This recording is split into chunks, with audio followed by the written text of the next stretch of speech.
Everyone liked red football. Everybody moved back. Everything Everything over. Sitting where my name was. Thank you. I got it. Notes next to Robert. Say no. It was a bad day. Well, Yeah, but not- I'm cheap. Get in there, We're Chrissy. looking at the same thing. You can see. Yeah, see. No, it's always. It's always sad.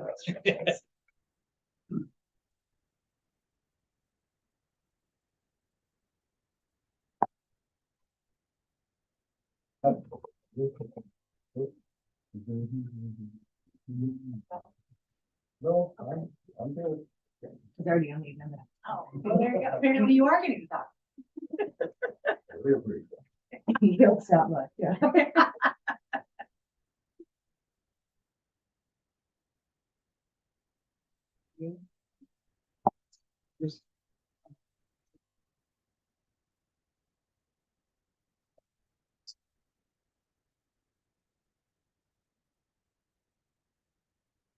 All right, 6 o'clock.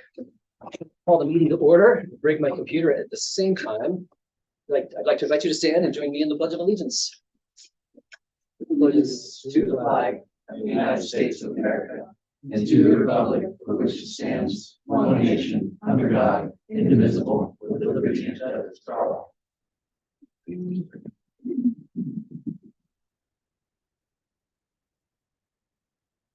All right, that brings us to the first subsection, public comments. This is an opportunity to address the council.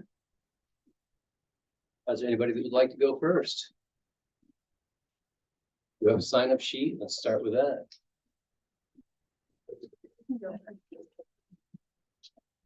Make sure that you introduce yourself and where you're from.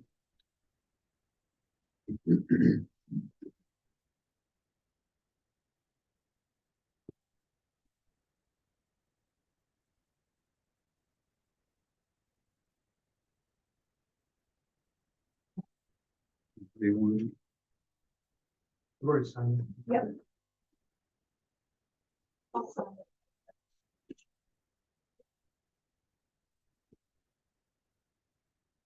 Did you want to go first? Go ahead. No? Yeah, I could go first. Also, we have a very heavy agenda, so if everyone could keep their comments to 3 minutes, that would be appreciated. Yeah, I had a chance, Rick Jessel Stevenson, I had a chance to look at the sewer ordinance, and I had some concerns about it in terms of some of the languages ambiguous, and it would be helpful to get a definition. And some of the other language could be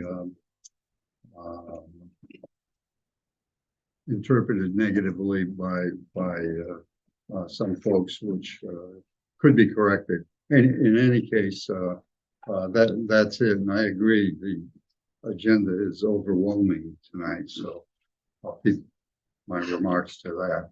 Thank you. Thank you. All right, Kara, Okay, make sure you introduce yourself, where you're from. yes, my name is Kara Owen. I'm the general manager at Skamania Lodge, and I too want to address the water and sewer rate issue. I've heard at the last meeting there was a new ordinance proposed. So I'm speaking on behalf of Skamania. We're the largest private employer in the city. We have about 310 people working for us. And we want to be good stewards of the community. We recognize that the rates have to be increased based on what's going on. And kind of looking at the rate study, of course, nobody likes paying more. However, it demonstrates that our operational costs have gone up, and we need to make sure that we're covering them and get the improvements taken care of. And we appreciate how much time everyone has taken. I know this project has gone on for a long time. Everyone's been very thorough in the process and trying to do the right thing, not only for us, but for all the people in the area. We support, in talking about, we support that there'll be an increase, and we want it to be fair and proportional for us to pay as well. However, we also support retaining the current rate structure and applying uniform cost increases to all categories. Doing so recognizes that we all benefit from maintaining our water and sewer system. We're all in this together. The largest components of the costs are operation and maintenance costs. All ratepayers will benefit from the planned system improvements to ensure a stable water supply and a functioning sewer system. We do oppose changing the transient lodging in the multifamily rate classification from half an equivalent residential rate to a full residential rate. Comparative analysis of multifamily structures demands on sewer relative to the demands of a single family home unit justify the fact that this rate has been half. A hotel room simply doesn't place the same demands on the water or sewer system that a single family home does. We've been paying this half the rate unit since we opened over 31 years ago. If the city were to change the transient lodging from a half to a full for each of our rooms, the council adopts, if they adopt the proposed increases, the result would be a 49% increase for our business, which is quite extreme. The increase would mean that Skamania Lodge would be paying approximately 80% of the total 2024 water and sewer revenue deficit. And it seems disproportionate for us to be able to do that. The rate study you've provided demonstrates that Skamania Lodge does not appear to be on the list of high or very high users of the system. A rate hike in this magnitude in excess of 6 figures will be difficult to absorb. Should we decide to apply the rate structure, we have to look at, should we decide to play an alternative rate structure, we encourage focusing on consumption-based approach. We support a rate structure that encourages conservation. Many municipal water suppliers have rate structures that do so. It's reasonable to ask higher users to pay more for their higher usage levels. Similarly, it's fair to ask those whose influence streams place a high burden on the sewer system and that have really recognized why we have to have this increase in rate structure. Our goal at the lodge is to continue to develop in this area. We want to add more structures on our land, which will bring in more money across the way. However, if we see a change, it just makes it harder for us to continue to do it at the rate that we want to do 30 it. seconds. 30 seconds, I'm almost done. So in addition, just looking at our marketing dollars that we spend to try to attract people here, this does impact where we spend our dollars. So I appreciate the opportunity to talk to you guys about it and look forward to hearing more about it. Thank you. Thank you. All right, it's like Bob. Hey, thank you very much. My name is Bob Wertheimer. I live right up here, 7022 East Loop Road. It's great to see you all here. I appreciate it. I've been part of the community for over 20 years. When I first bought my home and stuff like that, we had an older septic system, right? And so for years, I came down here and talked to Marion Duncan Cole, asking when sewer was going to be available. When sewer will be available, we wanted to do a remodel in the house. We wanted to stay here. We love the community, love being part of it. I kept going. And I'll just say there was a lot of misinformation, I think, that may have been shared. And I never really understood the full story with the sewer because I never really got it. But at one point, I deployed to Afghanistan, went for 2 years. To deploy with young kids and stuff like that, you do it for a reason. It was financial and stuff like that. I wanted to help the people over there. And I felt like we did a lot of good despite what's happening now. Came back, this is roughly 2009, or actually came back 2011. Sewer still wasn't available, went down to the county, got a permit for a septic system. First thing I asked, if I get a septic system, will I be required to hook up to the city sewer if it becomes available? And they said, no, if you have a functioning septic system, you will not. And I have letters, I have information on this. This was the information I was given. So we put in a brand new septic system. It's over-engineered, it's over-designed. I'm a biologist, I live off of Connecticut Creek. So I want to be a good steward of the environment. I understand what's going on here, and I'm kind of behind on what the hookup, what the requirements are. There's still, I think, a lot of misinformation out there. So I want to gather information because at the numbers I'm seeing that I'm being told about that it may cost me, I want to retire.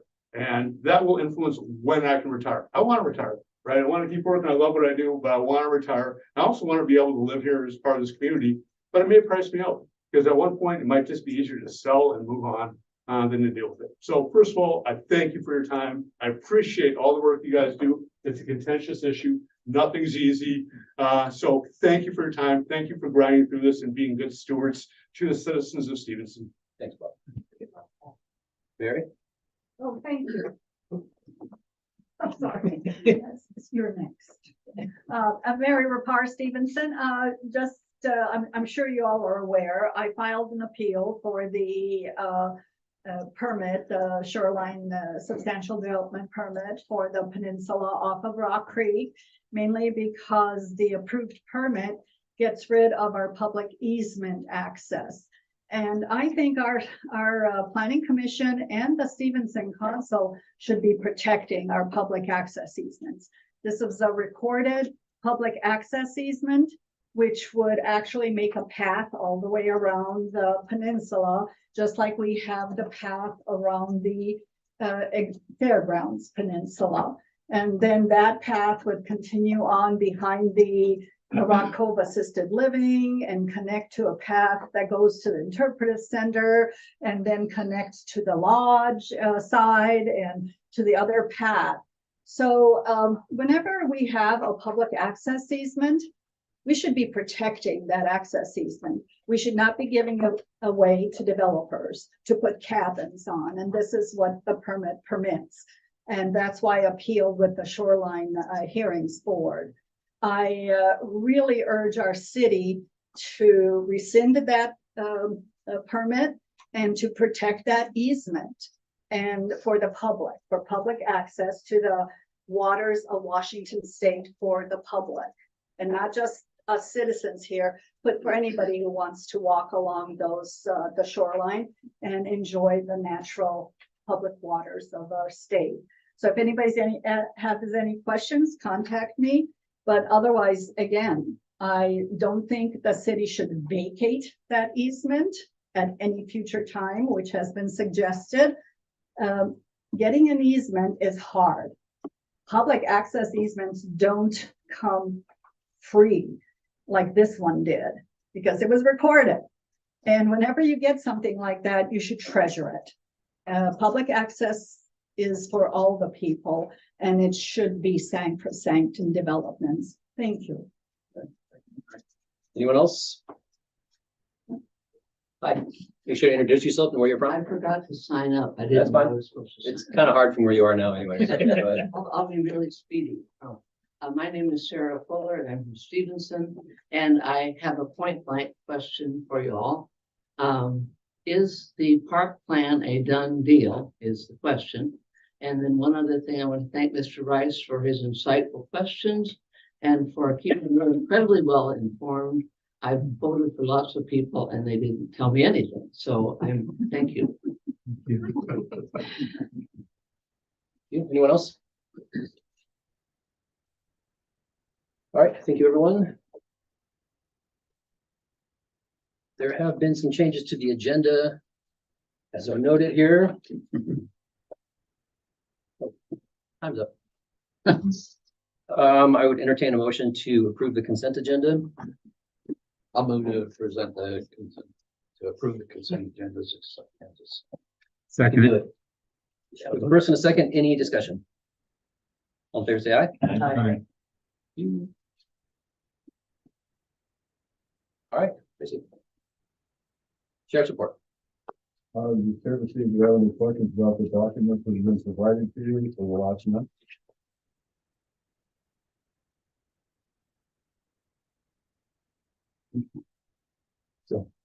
Thank you. I do have a question. Oh. Sorry, Chase. So under sheriff, Yes, sir.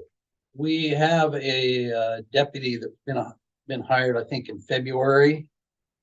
Olsky or Umsky or, Humanisky? yeah. Can you tell me whether he is currently certified with CJTC? He's not. We applied for the Equivalency Academy and that was not approved, so he will be going through the full academy. Okay. Can you tell me why he is working the road?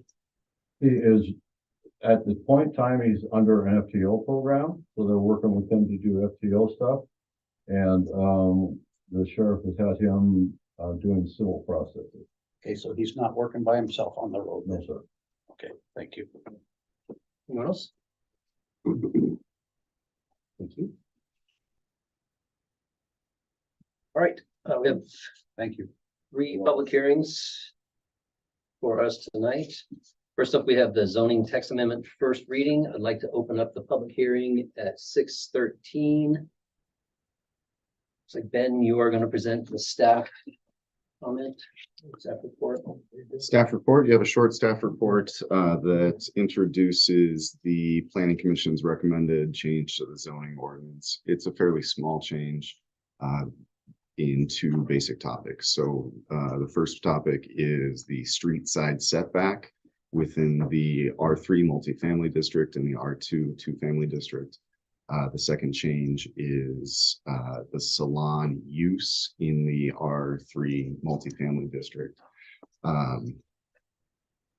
The staff report, which I'm trying to find right now so I can reference the pages for you, is Page 60. Yeah, so it's like, begins on page 60. Thank you very much. Goes into that. We are introducing this to you. It's a public hearing, so asking you to listen to the public, provide feedback to incorporate into what could be a final draft ordinance. As we talk about with the planning commission, they've made this recommendation to you. If you're hearing something in your meeting that's fundamentally different than what they proposed, we'd ask you to send it back to them to re-review it. If you're hearing things that are the same as what they proposed, or even just small tweaks, then moving forward within your chambers. The two topics, I'll start with the street side setback. A few years ago in the R3 multifamily district, the city reduced the front setback requirement from 15 feet to 10 feet. That reduction was contingent on whether there's a driveway there or not. If there's a driveway, that garage door still needs to be 20 feet, and there's some vision clearance areas to protect pedestrians from backing vehicles. They made that change along the front yard requirement. They didn't make any change to the 15-foot setback on the side yard. This is aligning those two so that the required setback from the front yard is the same as the street side yard. Street is a street, the setback is a setback in that rationale. And then they're also applying this in the R2 district to better situate the regulations of that district with the intent that that district is slightly more permissive than the R1, not as permissive as the R3. So that street side setback is proposed to be reduced, again, not in such a way that it would sacrifice pedestrian safety or vehicular usage of the streets based on parked cars. The use change to add salon use as a described use, and then to establish that as a conditional use process in the R3 district is a housekeeping item that we expect out of this. So the zoning code says it's not possible to anticipate all the uses that might be proposed in the district in advance. In those cases, the property owner can propose that use to the planning commission. Planning commission will interpret whether they had considered it when the zone was adopted, whether it should be allowed or not. When they say a yes to that, when the proposal meets the criteria that it needs to meet, it becomes a conditional use. They went through this process for a salon, which is a longstanding use that they've allowed in the past without doing the formal interpretation. They've done the formal interpretation now, and that's proposed for incorporation in that R3 district. End of report. Okay, I would like now to hear from the public. If you could let me know that you want to speak, tell us your name and whether you're speaking in favor, opposed, or neutral on the topic, and keep your comments to 3 minutes if you could.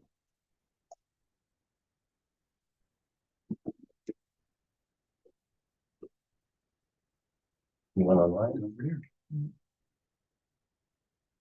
All right, I'd like to close the public hearing at 6:18. Council? I have no questions. I watched the planning commission meeting. They sent me the link of, and I don't have any questions. I actually attended the planning commission meeting, so I don't have any questions. All right, I would entertain a motion. Oh, first reading. Yeah, first reading. Very good. All right, thank you. Moving on to the first reading for the floodplain management program. It's like you're up again, Ben. I am up again. This is another one that has been recommended by the planning Oh, commission. hang on, I'd like to open the public hearing at 6:18. Sorry. Okay. The planning commission has recommended an amendment to SMC Title 1524 floodplain. I'm gonna mess up that. 1524 is where I'll stop. Their recommendation was recommended to them by FEMA. FEMA is the federal agency that stewards the National Flood Insurance Program. Participation in the program is optional for the city. Participation in the program means that our property owners are able to obtain flood insurance. And so if we choose not to adopt these, then we're choosing to deprive our property owners of flood insurance. The reason for the changes at this time are because FEMA has updated the maps for the first time since the mid-80s. The map update process has been going on since I believe 2017 or 18, a very long time, for them to get to the point where they're ready to implement that in May of this year. The change is a big deal for many communities. It's not such a big deal for Stevenson because I believe what was floodable in Stevenson was already flooded through the Bonneville Dam construction and expansion in the 30s and 80s. So there's a list of the impacted or the change for properties. A couple more are in than were in the 80s, but the number of structures that are in the floodplain or that are required to have flood insurance goes down from 7 to 3. So minimal impact there.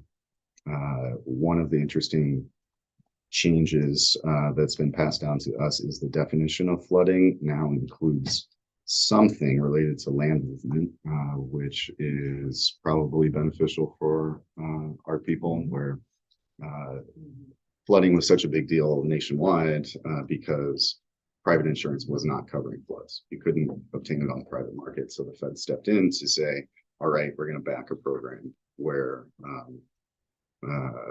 property loss through flood is covered by a national program. The same issue was definitely there for sliding. What was told to me by some property owners after the 2007 Piper Road slide was that their only option was to go to Lloyd's of London to obtain slide insurance. So that this might open a door for them is potentially a very good thing. I am not an insurance expert, and so I won't guarantee that it does, but we've been encouraging people to talk to their insurance provider to see how these changes impact their rate, especially for those that are no longer required to have flood insurance. That should go down. They should be pursuing that flood with their insurance provider. And then report. Anyone here like to comment? Anyone online? Just. Oh, so go ahead, Richard. I have a hard time hearing Ben. I'm sitting purposely next to him. Can you guys hear him back there? We all do. It's not just you. Can you hear him? Ben? I I can. can see his face. You can hear him? Yeah. Okay. Not for hearing me. I think Christy was saying she has trouble hearing him, but she was agreeing with you, so Thanks. you got one. Ew. Yeah, so there's a couple here that are in your same, that agree with you, so Okay. it might not be your hearing aid. You A just, minority says that they can't, but they're gonna be. so I won't criticize you at all, man. Which I have done in the past. That's it. Anyone else? I'd like to close the public hearing at 6:23. Council? I have a couple questions, Ben, maybe you could help me with. And I realize the packet changed about 5, so my page numbers may be off, but you'll probably be able to go right to the sections. Under the, was page 80, but I think it's changed now. There's a section called flood or flooding means, what it means. And there's an item 1B in a description of flooding says the usual and rapid accumulation of runoff of surface water from any source. And when I read that, that just seemed a little vague. So that might be something to think about. I mean, digest and sleep on that wording. It just seemed vague to me. So because, It's on page 80. well, it It is depends next. on what packet you're Oh, using. this is, I get the new one. Yeah, okay, yeah, okay. So, and, so just something to think about between now and the next meeting, because I realize we're not approving anything, and maybe I'm off base on this, but our Mr. Moose would have an idea on that. So anyway, that's just 1B. It just seemed really vague. So do you want me to go on to the next few that I was concerned about? Sure. Okay. And then on page 82, there's a section that, yeah, let me find it. Well, anyway, there's a section, it says, and it's under 15.24.030, and it's number 3. It says, in the interpretation and application of this chapter, all provisions shall be, and then it's, and then section B is what I have problems with, and it says liberally construed in favor of the governing body. And actually, so that's just something to think about, because I would prefer that I like things when they're narrowly construed in favor of the governing body and liberally construed in favor of the citizen. So that's it. Just so if that goes before a court or whatever, well, if there's any ambiguity or whatever, well, it's going to be construed in favor of the governing body. And I think we're here to serve the public. So I guess I just have a problem with that wording. But anyway, that's just something to digest and think about. You want me to go on to the next thing? Okay. And then page 83 and 84 of the packet, it says, let me go to on here so that I can, okay, basis, if I got the page numbers right.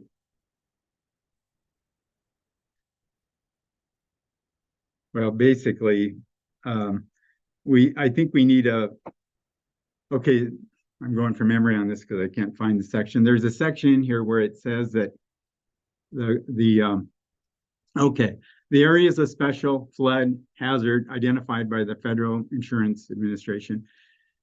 And then it talks about, I mean, the basis for establishing what a special flood hazard area is. And then it talks about these maps and how these agencies have these maps. Well, sometimes these maps are wrong. And so it'd be great if we had a mechanism in there. I mean, in other words, they're technical maps and they're put together and sometimes they're in error.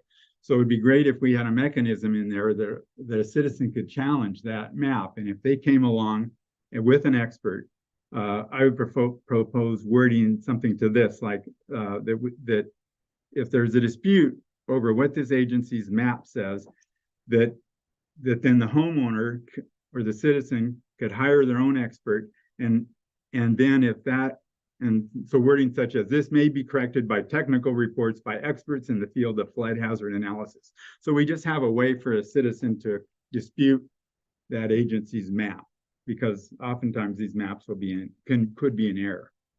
So that's a concern. And then I just have one other concern, and this is kind of a big one, and it's on page 83, and it's penalties for non-compliance. And the part that concerns me here, it says any person who violates this chapter or fails to comply with any of its recommendations shall upon conviction thereof be fined not more than $1,000, and this is the part that really concerned me, or in prison for not more than 90 days. So if a citizen violates this, I'm just not used to the city of Stevenson having language that we'd advocate we would imprison one of our own citizens if they were in violation of this. So I just really question, and that looked like new language. I don't know where that came from, but it just kind of concerned me. So do we really need to have language in there where if the citizen is found in violation, where we're going to be advocating to be put in prison? So just something to think about before the next meeting. You want answers to those at this meeting? It's up to you. Those are just my concerns. So several of these, again, were recommended by, all of the changes were recommended by FEMA to the commission who recommended it to you. The definition of flooding is one of those that is required, and so no modifications are A modification of that is going to invalidate our participation in the program. Likewise, for the penalties for noncompliance, that is something that's required of the federal government for And participation. I'm having trouble hearing. That's required. The second one is an option. That interpretation, FEMA has recommended that to us based on the Washington State Model Floodplain Ordinance as something that makes your program more complete, more succinct. It is something that could be removed if you want it to be removed. The third issue that you brought up about flood studies. Step one is in establishing the new maps, there was an appeal process that all owners were informed of. None took the federal government up on that to appeal the maps as they've been established right now. And then in the definition of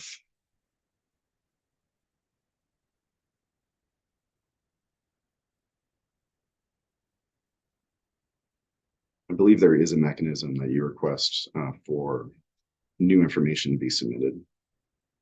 So that's something to think about before the next meeting, coming up with wording like that. That would have that mechanism spelled out. If you want that included. I'd feel better about it. I'm just from the only, council as a whole to- yeah, I'm only one of five, I understand, so. But I'm just telling you what would make me happy. Is what. Ben, doesn't that kind of fall under the purview of the floodplain administrator too, when they review the actual plan? Permit, And the floodplain administrator would be, probably be done, Ben. Is that It's a building official. building official? This establishes, So what the they would do building is official. on their permit, they would request that variance or however. or you could have it in the language too. Yes, yeah. So one of the things, if it's codified in the language, then they have that option, and then there's no dispute, they would have that right. That's all, just something to think about. I'm not asking for a commitment tonight. I'm just saying. you need to ask through your fellow Yeah. council members, not me. There is a variance procedure in it later down there on the appeal board. Yeah, that'd be a variance versus an appeal on that section. Can I just ask Ben one question, then I'll be quiet and see if anyone else has concerns on that, and that is the part that you said there was a second thing and we kind of moved around. The second thing that you mentioned that could be Liberally construed versus narrowly construed. yeah, okay, so that would be an option that we could, you're saying we could put that narrowly construed and we would not be in trouble with. Anyway, okay, so those are my, Anyone else?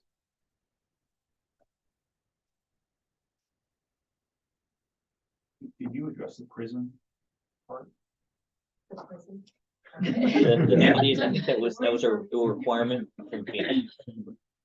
The prison part was one that he said was a requirement from, that wording is a requirement from FEMA to be involved in their program. There actually So sounds their like penalties are, this is the penalty, no matter where you are in the country, if you're gonna be if you're gonna be involved with this and get this insurance, this is the penalty for that. You have to agree to it. So if we change that, then we're no longer in compliance with being in the program.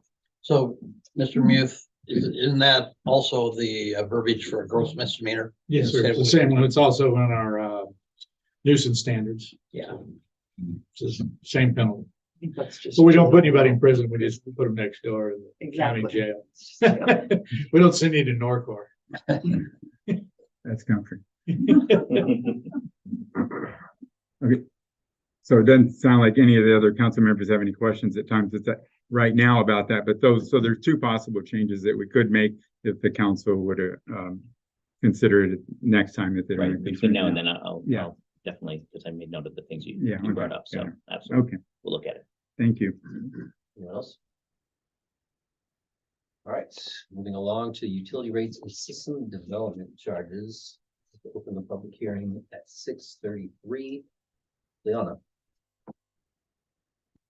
So at the last meeting, it was requested to look at an option for what the impact would be for transient lodging. I did an initial analysis and, FCS is still working on the rest, which will be presented at the meeting on Monday. They weren't able to turn it around in time. And there were also some other questions that wanted to be looked at as far as the capital improvement costs, and a way to use, in essence, general fund revenues for the fund. And those are also going to be analyzed in more detail as far as what that revenue would do to the rate increases if that were changed. And we haven't talked about any capital improvement cost changes. So if there are any, then that would also be needed to be looked at by FCS, and they would not be able to turn it around in time by the Monday meeting. But we would have to determine what the scope of that is. As far as the rate adoption timeline, one thing that is in the council packet is an ordinance to adopt just a 10% increase for the sewer rates. And it would be, right now, it's just the 10% increase for this year, assuming that you would adopt a rate structure for multi-years sometime this year. But that way it helps ensure that we have enough revenue to cover the existing contracts that we have. For the wastewater treatment plant project, I included in the council packet kind of an outstanding list of the contracts that we have, what we've paid to date, the revenues that we have, what we received to date, and what is outstanding. So in essence, we have about to date $944,000 that we need to pay out of city funds to pay for the remainder of the project that we have under contract. And this does not include any continued change orders, of which some are coming. Oh, I don't So think it's that's- time for questions. So, That's it. All right, would anybody like to speak to this matter? Well, obviously, I spoke earlier about it. I mean, I agree that we need to move Can you hear forward, it? so we. Make sure you just Oh, say your name again and where you're from. Okay, so I'm Kara Owen, General Manager at Skamania Lodge. I support moving forward to get some of these costs covered, so we're not getting further and further behind, which is a good thing, and it'll allow all of us to have more conversation about other structural changes. I know Terry couldn't be here tonight, and I talked to her a little bit from Hotel Stevenson and what the impact would have on her as well. And I haven't had a chance to talk with Wilder and Pines as well as Tom Sikora over at Art Bliss, and giving them a chance to be present and sort of be aware of what's going on for them as well. Obviously, the impact, when you look at overall dollars for them, it's different, but the percentages are the same for them. So just something to think about. Anyone else?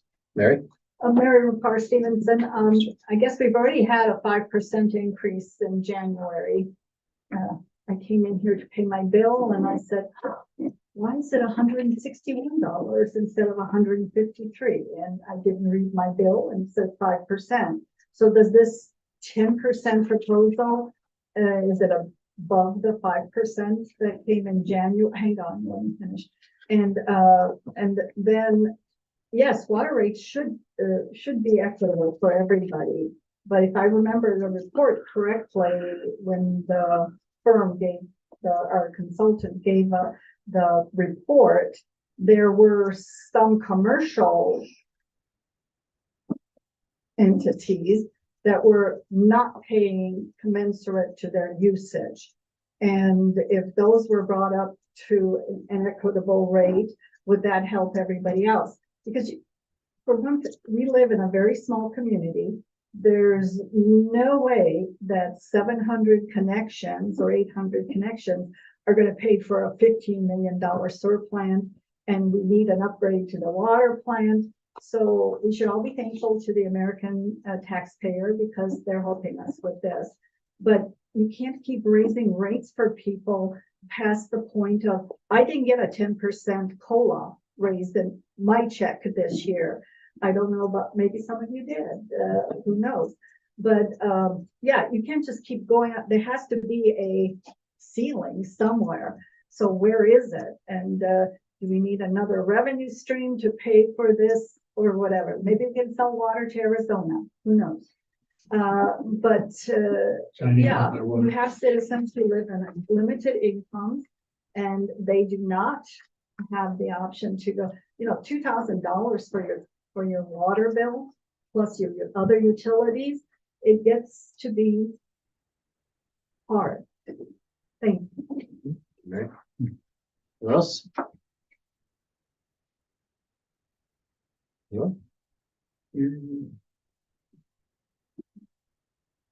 All right, I'd like to close the public hearing at 6:39. Council?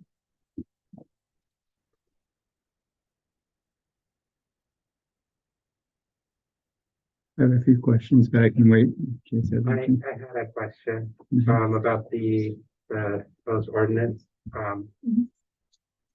It appears the transient quarters base fee is lower.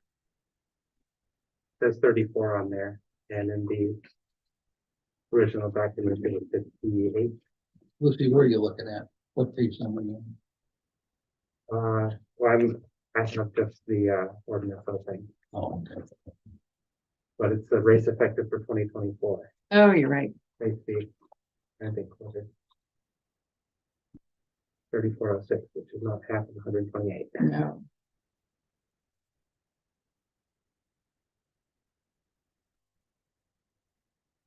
So from the last, Oh, I see it. You're, that's on page 107. yeah, it should be 6406. That was a typo.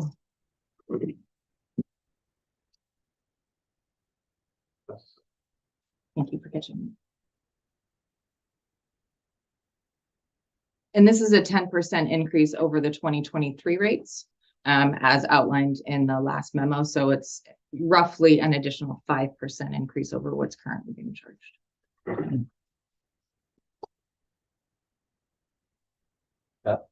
Okay, Leon, I had sent an email and I was seeking clarification. You said Exhibit A was part of the ordinance, right? And at the end of Exhibit A, and somewhere in your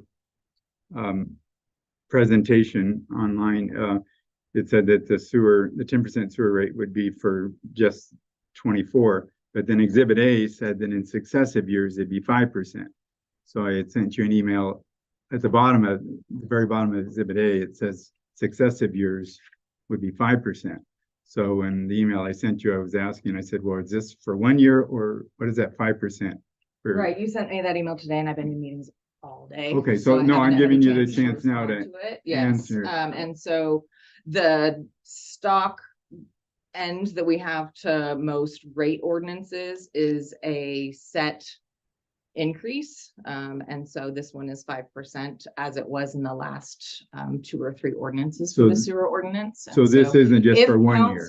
If council does not adopt an ordinance that supersedes this one, then yes, it will be a 5% increase in 2025. So this is a so when it said multiple, so this is the multiple year rate It increase. says rate effect for 2024.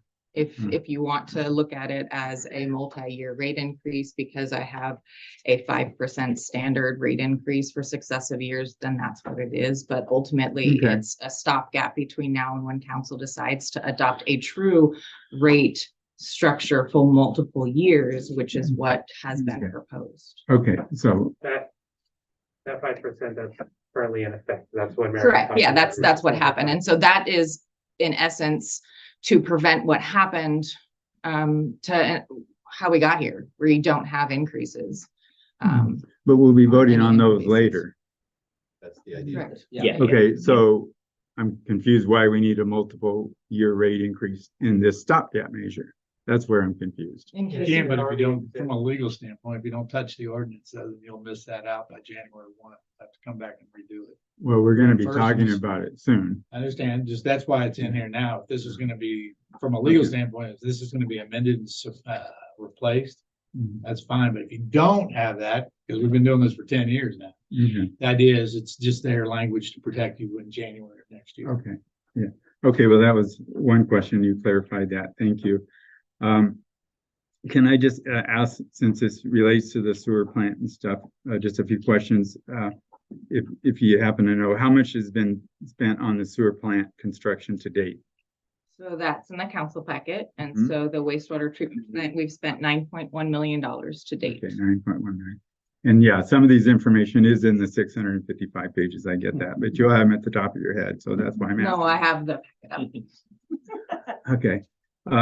And then how much money do you think is going to be needed to finish that project? Sorry, let me rephrase. The total that we have paid in entirety for the wastewater treatment plant is I'll say $11.6 million. Okay. And that includes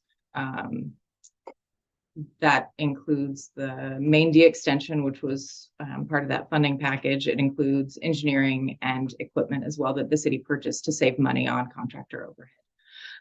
The remaining cost on that project is about $1.7 million, and the city reserves to cover the total outside funding that we have left is about $1.2 million, and we have $500,000 that needs to come for city reserves, and that's just for the wastewater treatment plant project.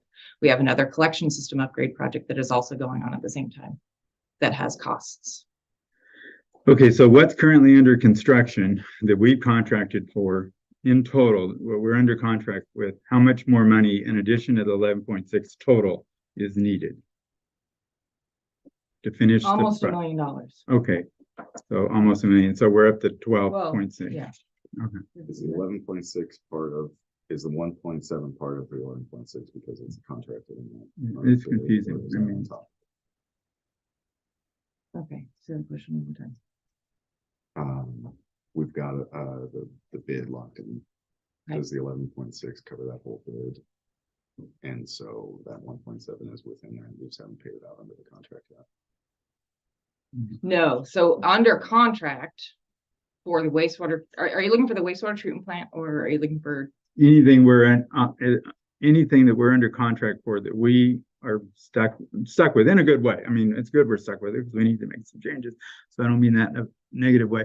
So what's under contract now? Just the balance left that we'll need to pay. About $1 million. Okay. Okay. And then when will the new plant be? I'm almost done. When will the new plant be finished? What we got going now that we've already contracted for, the main sewer plant. When will it be finished? We may have to be in executive session later for that. We'll get you a firm answer at that point. Okay, thank you. And then just a few more questions, and I'll be done unless other people want to ask, and then I can finish them up. And my question is this, has the staff looked for any areas to save money or find efficiencies since this whole discussion started within the water and sewer operations? Just look for any ways we could cut or efficiencies, whether it's an operating cost, projected projects, or anything. The staff look for any of that. Okay. Part of the ongoing. Okay, so will we be made privy to those? Well, I mean, will you be making any recommendations to us at any point in time on areas that we might be able to save money and cut costs? We do every day, Pat. We look for grants every single day, any project we have. I just meant, so it doesn't sound like you have in your mind any efficiencies you'll be coming forward with and says, I think we're going to cut costs over here. We can do this or that. So the challenge that we have with that is the competing priorities of council. So council sets infrastructure maintenance as a priority. Mm-hmm. And so we try to move forward with that. Okay. And they also set financial health as a priority, and that's different to different people. And so if you cut costs, then you could impact the infrastructure support. So again, we do our best to balance that, and we do things in an efficient manner as best.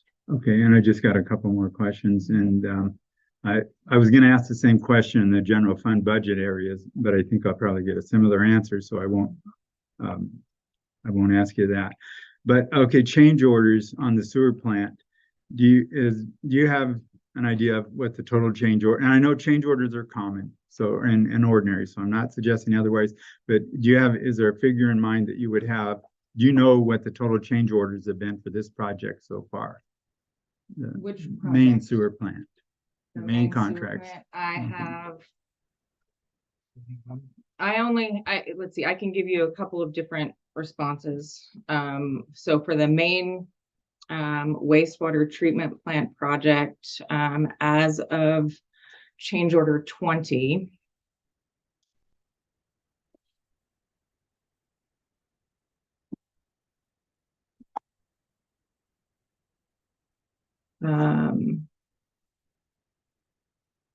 The total increase in project cost is about $190,000. Okay, so those would be those would be change orders typically, okay. And I can figure out later what the percentage of the project would be, because I know that there's. The original just- contract price was $10.3 million. Okay. Okay, thanks. Those are my only questions. I did have one more, but I think Mr. Muth answered it, and that was, are there any outstanding unresolved issues with the contractor? Because I was curious about that, but it sounds like we're going to be discussing that later, so I'll leave that alone. Because of one of the meetings in the public session, it came up, and I was just curious how we were doing with that, so I'll save that question for later. Anyone else? Are we making a motion tonight or are we gonna, Second reading. okay.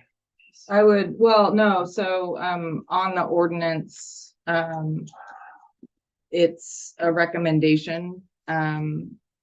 And whether or not you want to move forward, it is up to you, but the challenge is if it's not adopted this month, then it won't be able to take effect in the April 24 billing cycle. It would have to take effect in the May, and so it's another month where we don't realize that increase. Okay, so we're talking about a month here, basically. We're gonna get more information on Monday with the rates. Can we make the motion at that time? So the question that I have is how much clarity would you be able to provide to the questions, and they're in the staff memo, because that determines whether or not an ordinance will be able to be presented at the April meeting for council consideration, even if it doesn't go until the May meeting. There's still a bunch of questions that are outstanding, and it's, Yeah, Mr. Cox, what that is, it just affects the language of the actual ordinance. So we'd be drafting it on the fly on Monday. If you were making changes, we prefer not to do that. Oh, I thought you guys liked that. Well, yeah, we do like that. Well, I don't. Yeah. well, so I mean, So the idea answer is to get that information. on Monday, but yes. So the actions needed are on page 100. Is that what we're looking at?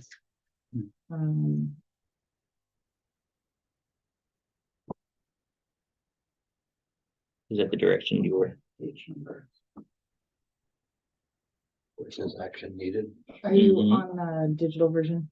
The Okay. HTML. No, it's perfect. It's if you go to the memo for 3/21/24. The questions are at the bottom of the questions are at the bottom of that page. As far as what direction is needed. And I Oh, can yeah. work on some of them Yeah. if council has Yeah, what consensus on page? any of them. One. Yeah. I didn't include all of the documents. I only included the memo from last time. I did have one more general question before we get to that, and that I do have some concerns, and you can speak to those now or not, but on page 97, and I think the preceding page on the usage, on whether these people's usage is high or very high. And I know Skamania Lodges, what your usage was, I don't mean to ask questions, but they're not in the high category. So it seemed like we had some pretty small businesses that are in the high category, but yet they're a fraction of what Skamania Lodge has, several kitchens, and so how can we, if some of these businesses that are pretty small, like A&J's, I know yours is pretty small, kitchen area, how can they get out of the high? What do they have to do to demonstrate that they shouldn't be high if they wanted to be in the median range? There's an opportunity for them to test out. And what would that So be? that's what the lodge went through. Okay, but that means what? That means going through a testing of their effluent to see what their BOD flow is. or what their BOD strength. Is that something that's easy for these businesses to do, or is it cost? So it's a huge thing. So most small Because they businesses. typically don't have a port to catch the effluent. You have to do a 24-hour sample with 15-minute composites, Mhm. or 15-minute samples every 15 minute, 24-hour composite. So, And we do multiple of those and average it out over time. so a small mom and pop business probably wouldn't be able to go through that, where a large business would benefit from going through the hassle of that because their costs could be Well, the spread. way that the lodge went in it is they're a significant industrial user and they are part of the initial analysis of the sizing of the plant. Okay, but you can just see logically, we got a small business that has a few, a lot smaller, but they're high, just from a common sense standpoint, it doesn't seem reasonable to me is all. But that's the point. I mean, just logically, if A&J's runs a very tight information and has grease traps and everything else, they have to be run through the ringer to get it lowered to like a medium level, or is there a common sense standard where, hey, on the surface, it doesn't make sense?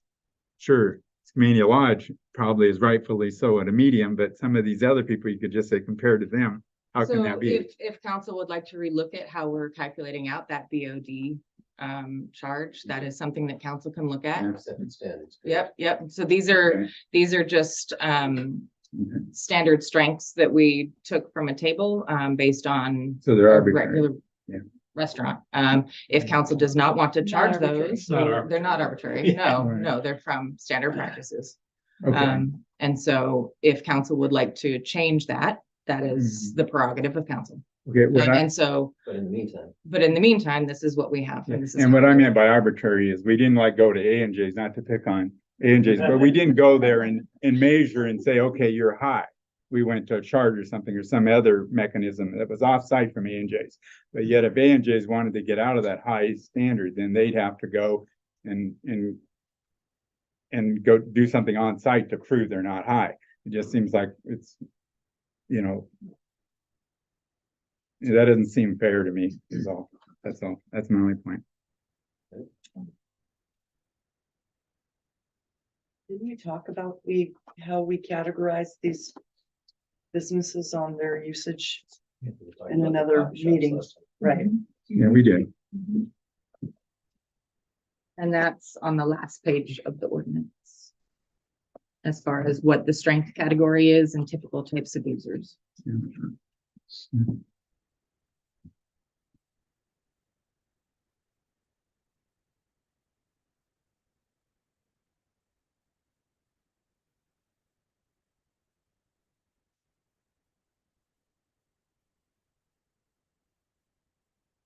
All right, it sounds like if this is going to be continued on Monday, come prepared.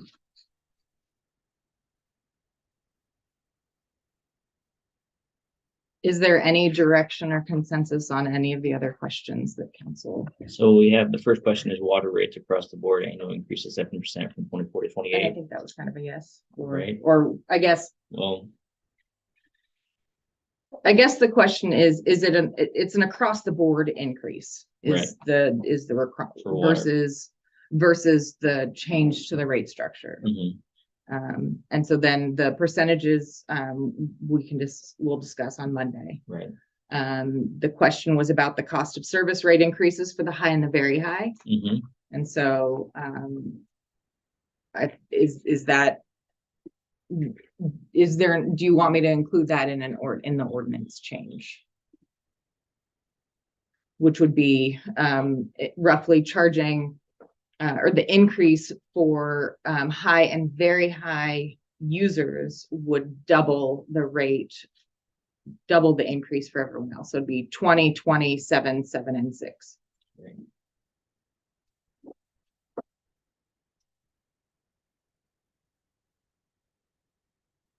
I mean, thoughts, I think that was the one that was we talked to John and some other people about that. And even when we do that, it's not the number of businesses is not an extremely huge number. So it won't change necessarily what everyone does, but it does bring it closer to being equitable as far as the usage versus the percentage of what they're paying.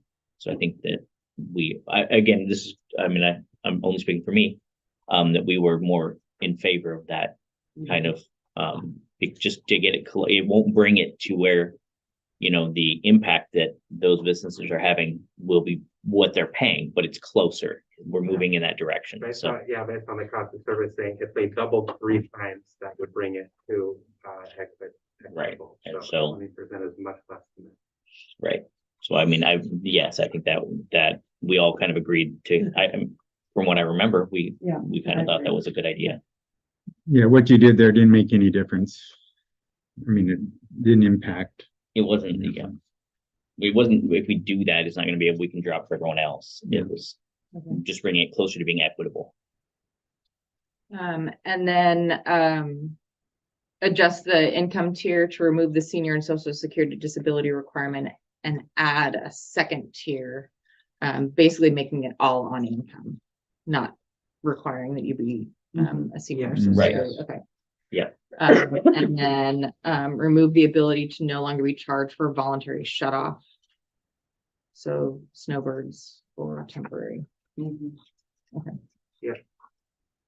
And then the question, so these go down to the, system development charges roughly. So if we have a couple of properties where the, structure's been demoed and they're currently, you know, they shut off their meter, so they're not paying any base fees. So do we want to, continue to require the base fees to be paid regardless? Or, another option would be to, require the customer to pay either the back billing from the time they disconnected to when they reconnect, or the system development charge, whichever is less. So if they only shut it off for a period of time and it's $1,000 for the back billing, and the SDC is $2,000, they would just pay that $1,000 as if they had never disconnected. So let me ask you a question. Mhm. Let's say I own a mobile home park. And a couple of the places burned down, but yet I'm not cleaning them up. Hypothetical, Mr. Cox? Hypothetically. Absolutely. Wanna make sure. Wonder who that could be. Right now, are they paying, would I be paying? Under the current code, the meter is shut off and you are not paying a fee. I see. I think I should be paying a fee. And so the question is just flat continue, because it's not just that. There's also other lots. Right. And so would the question or I guess just continue to pay the fees regardless, or allow them to, when they place a structure, actually, that's a different topic. When they place a structure, require them to pay the back billing or a new SDC. Are they paying anything prior to that? No, not right now. Not right now. So, but I mean, there's So more there's than one two. instance of this, like, let's say, and this is just Mhm. this is not a hypothetical, this is what happened. So there's some land up by the high school, and there was a structure on there and it burned down 25 years ago. Yes. Right, and it was my great grandma's house. Yes. And no structure's been put on there since. It's been through multiple landowners and all that kind of stuff, and so there hasn't been anyone paying on that meter that's been shut off, right? Some back billing. So We can I don't own the property, by the way, so that's not it. But if someone were to build a house up there, what would that, when they connect to, So in the it would be first, just a regular brand new connection? so type, in the or- first instance, so as it stands now, Mhm. they would just have to pay, like if we can't just find, in- if we can't find their meter, they would just have to pay for us to do another connection. Sure, They don't pay any system development charges because there was a structure there and and it was connected at one time. it was connected at one time. That's correct. That's the current Mhm. code. The first option would be flat out, everyone will just start billing you now, regardless of whether or not there's a structure, and you're done. Right, The second option would be if they want to connect, in that instance, they would just pay the SDCs. right, because it would be so long. it Right, would be- right. But the there's SDC would be- another property by the high school that Mhm. was demolished 2 years ago. Anyway. And so they would just pay like the two, if It would they be built smaller, it would be today, 2 they would years just pay 2 back, years back. whatever, okay. Right. So those are, that's the difference between those two options. Sure. And this is just language that I would then propose in an ordinance that would still go through the public hearing process as well. I mean, for me, I understand that there are, you know, specific instances that are different, but the different landowners on that, just if we wrote it up to where everybody has to pay, like there's nothing there and it's not, I mean, you know, there's no one even looking to build on it right now, but they would have to be paying that connection fee, and that doesn't make, if they want to reconnect, absolutely, but it doesn't make a ton of sense to me on that. So you're leaning Instance, towards option B. I would lean more towards, for me, I would lean more towards option B on the, I on think the, option B is. Okay. Okay. right here, Yeah. right here. Yeah.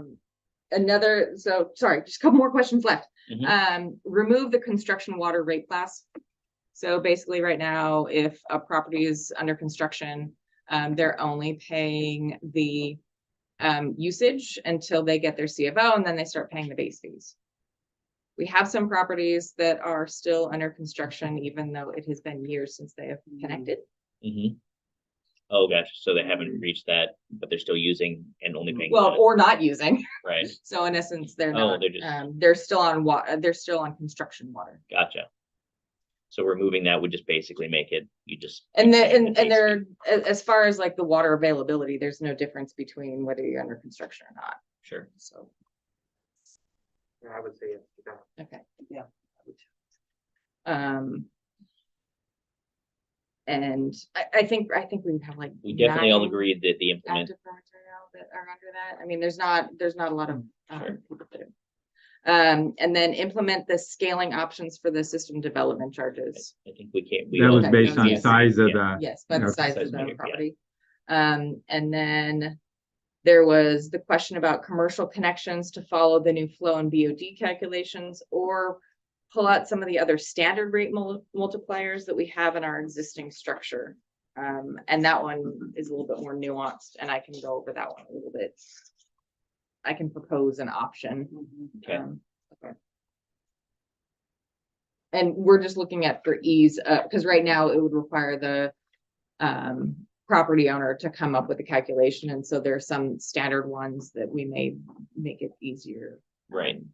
for property owner as well as us to implement. And then, so those are the old questions, and then the newer questions were around are there changes to the CIP? So we didn't get into that at the retreat. Right. Well, we'll be discussing that Monday. We'll be getting.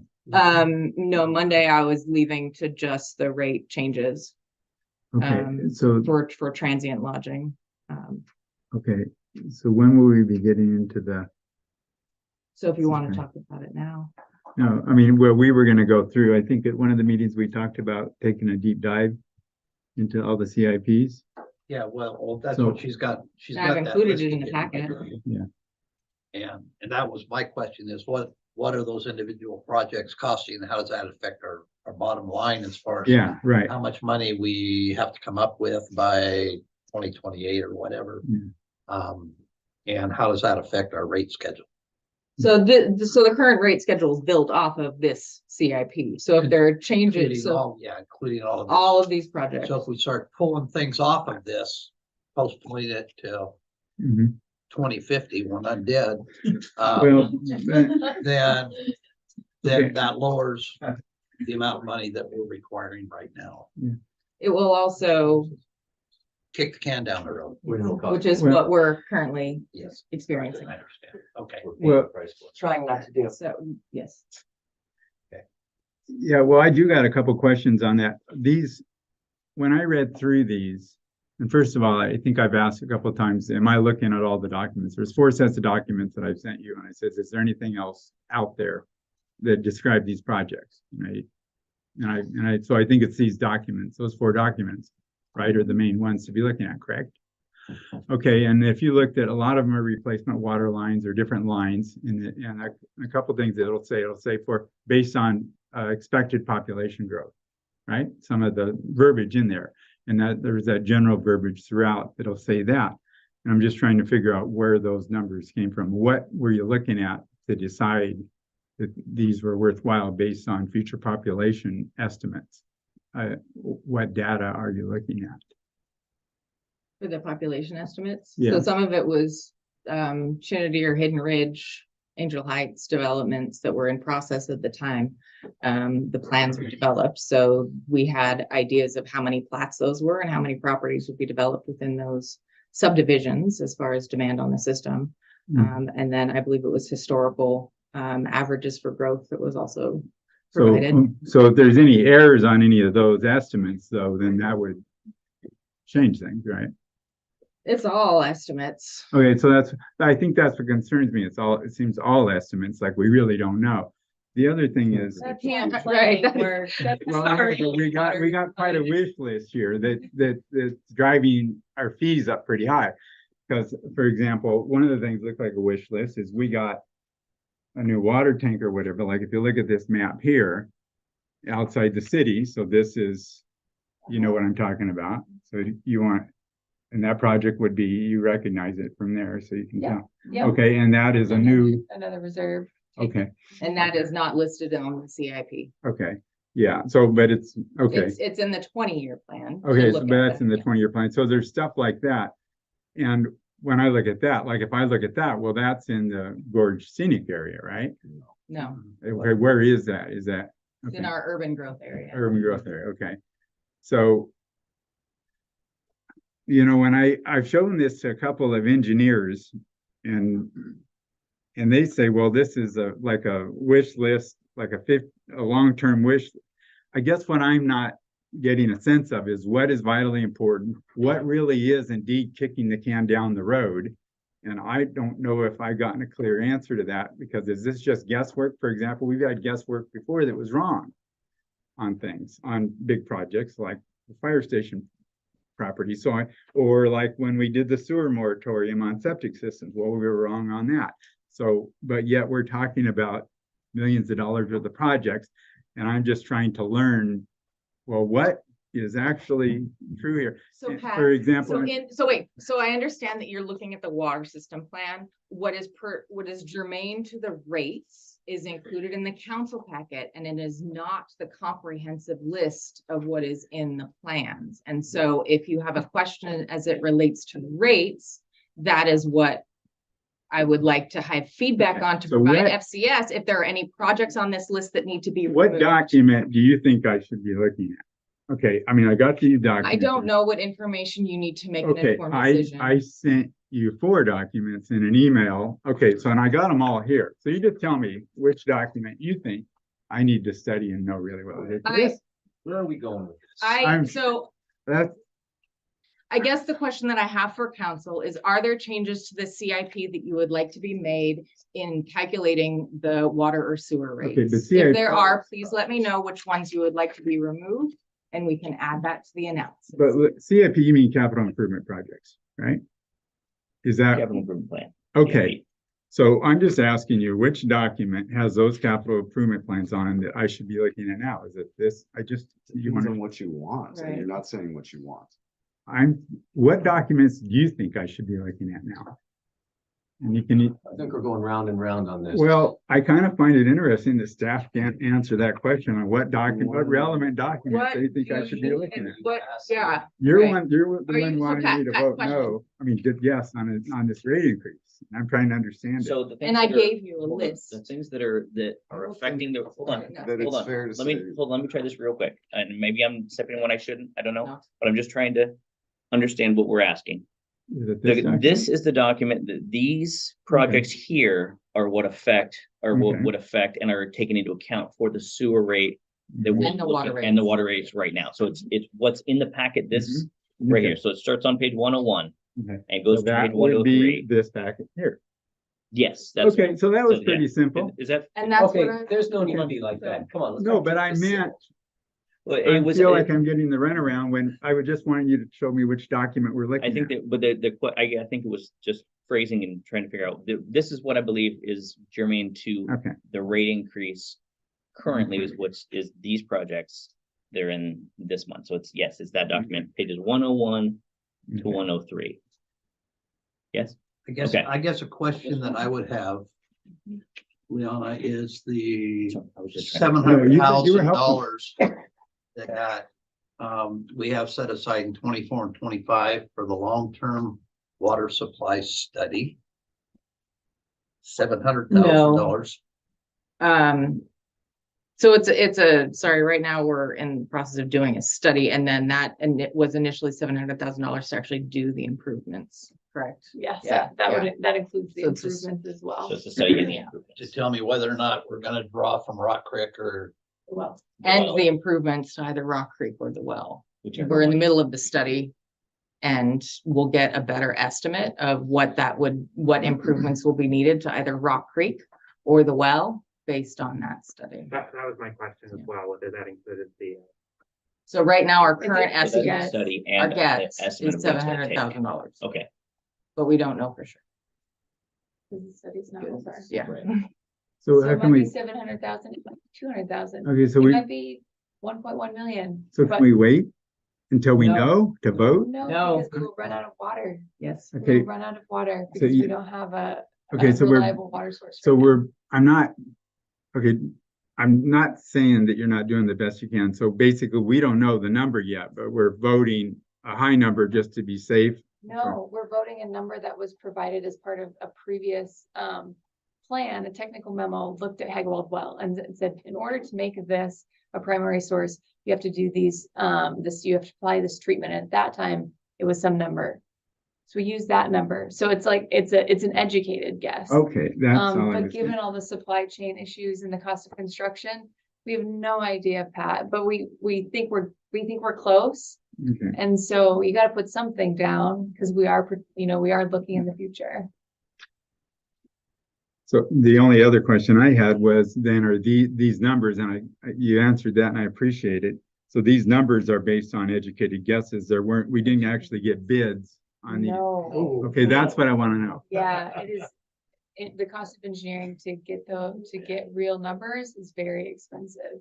And so you kind of have to look historically at what other projects have, costed. And so you can do your best to get close, but you're right, until that bid comes in, you don't know. And a lot can change from 2023 to 2029. So Yeah. it's true that, yeah, it's a little bit of a shot in the dark. But Okay. if you don't put anything down and you wait, you can, be guaranteed that you wouldn't have enough money at the time. And we can't put anything out for bid without an engineered study. right. You have to pay the upfront cost in order to get the bid. Yes, we got $30,000 grant to do some of that study. Oh. Mhm. Just one of the things that we do to bring in additional revenue for water. and sewer. myself, I'd just soon leave it as is right now.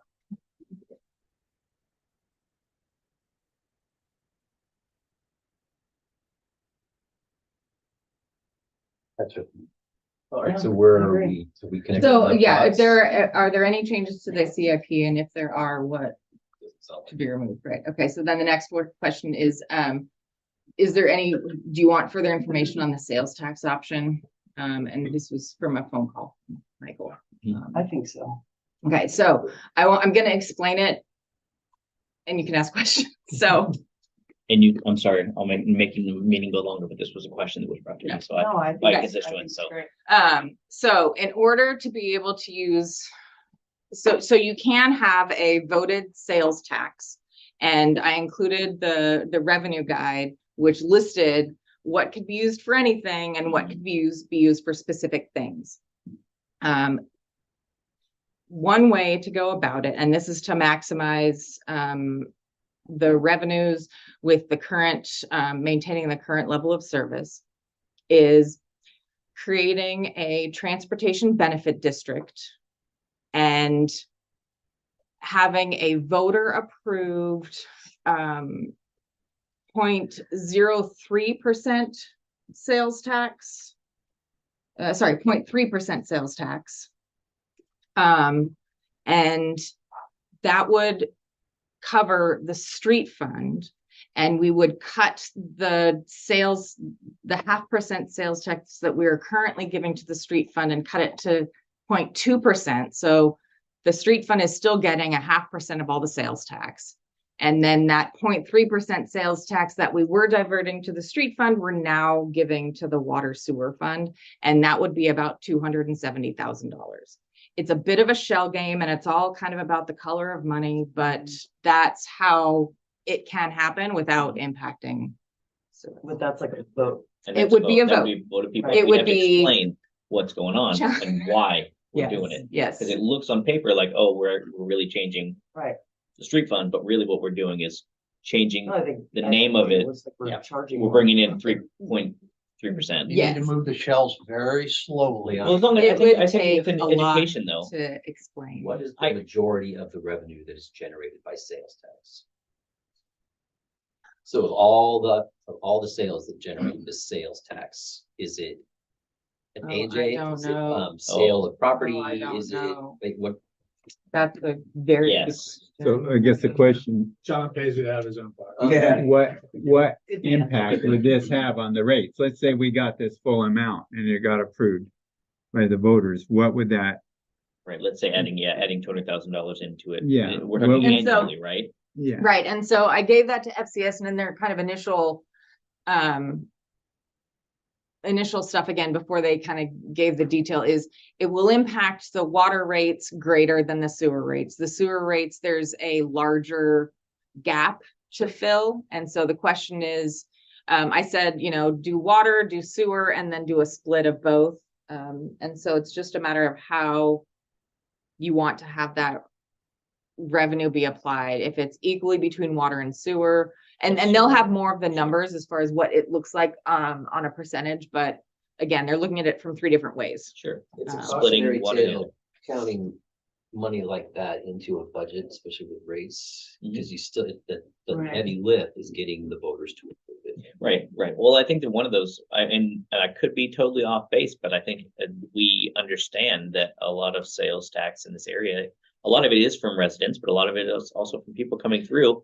And so for the residents who are looking at if this actually will have an impact on rates for what we pay for water and sewer, then more people may have an understanding. Maybe not, but I know it's hard to sell an increased any tax, but I think with education, I mean, I'm willing to talk to people that I can, so. Okay, and so I can come up with, so if that's it's not a heck no.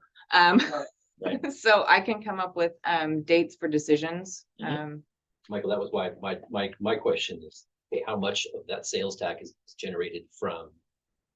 Right, from a sale of a house or from people going by, And or- what percent, and think of all the Yeah. people that come through AJ that aren't. Right. residents. Absolutely, and that's what I'm saying, is it, and that's one of those where we're trying to make it, we've been working on equitability, right? The idea that, between all of the residents and we want to have water and sewer available for everybody here. How can we make that as equitable as we can? And I feel like this is one of those options that we should at least look at and see if we can, get it passed. I think people would be more amenable to it than you might think, if they understand it. The total amount, by the way, is about 12% of the amount needed on the, Mhm. in the packet Right. for 2025, the total sewer revenue. Mhm. To be about 12% of that number. Right, so I mean, it just, anyway, I'm for at least looking at it, and that's why I brought it up, so. It would absolutely take work from all of us Right. to educate, Because people to need know understand what it why, is what we're doing. Mhm. And what we would like to do as a community, not just we're trying to raise rates for whatever.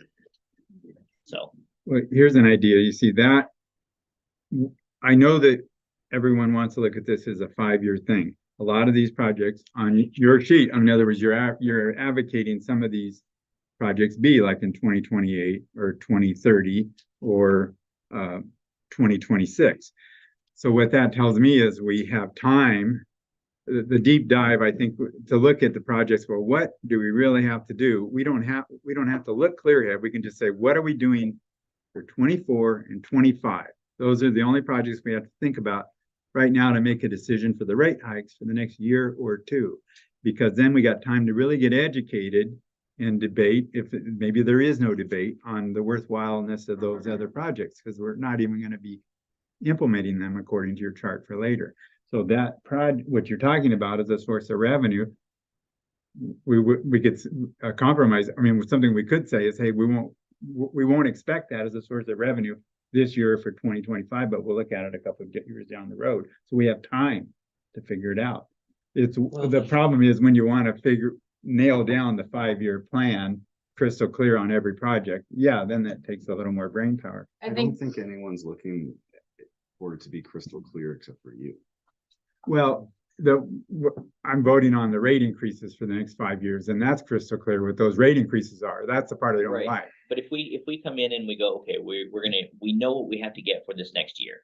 And then the year after, we know we have to get income wise and what we have outstanding.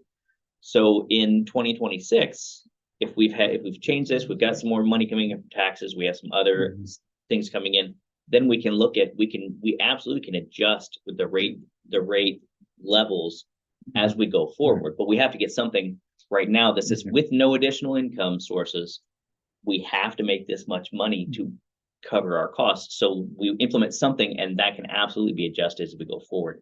Is my view. I mean, I feel like that's. Don't forget, we have a yearly scheduled CIP review. Oh, absolutely. Yeah. So I mean, that's what I'm saying. We will look at right on the time period that.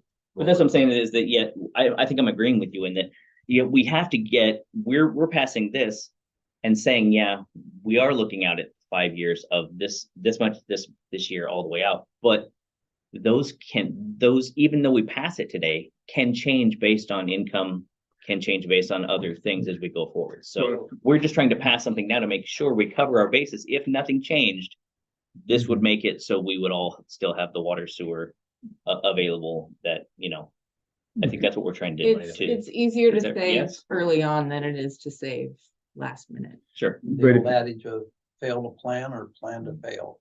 So that's what and what we're at right now is we're planning, but then we can make those. We can make those adjustments as we go forward. I think that's what we need to change.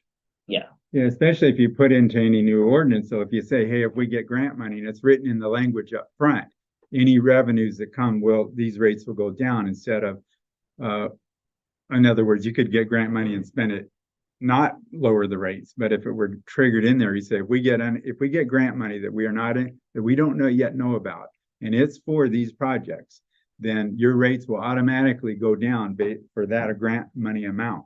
Having verbiage like that in the ordinance would make me feel better. Yeah, just help me out here.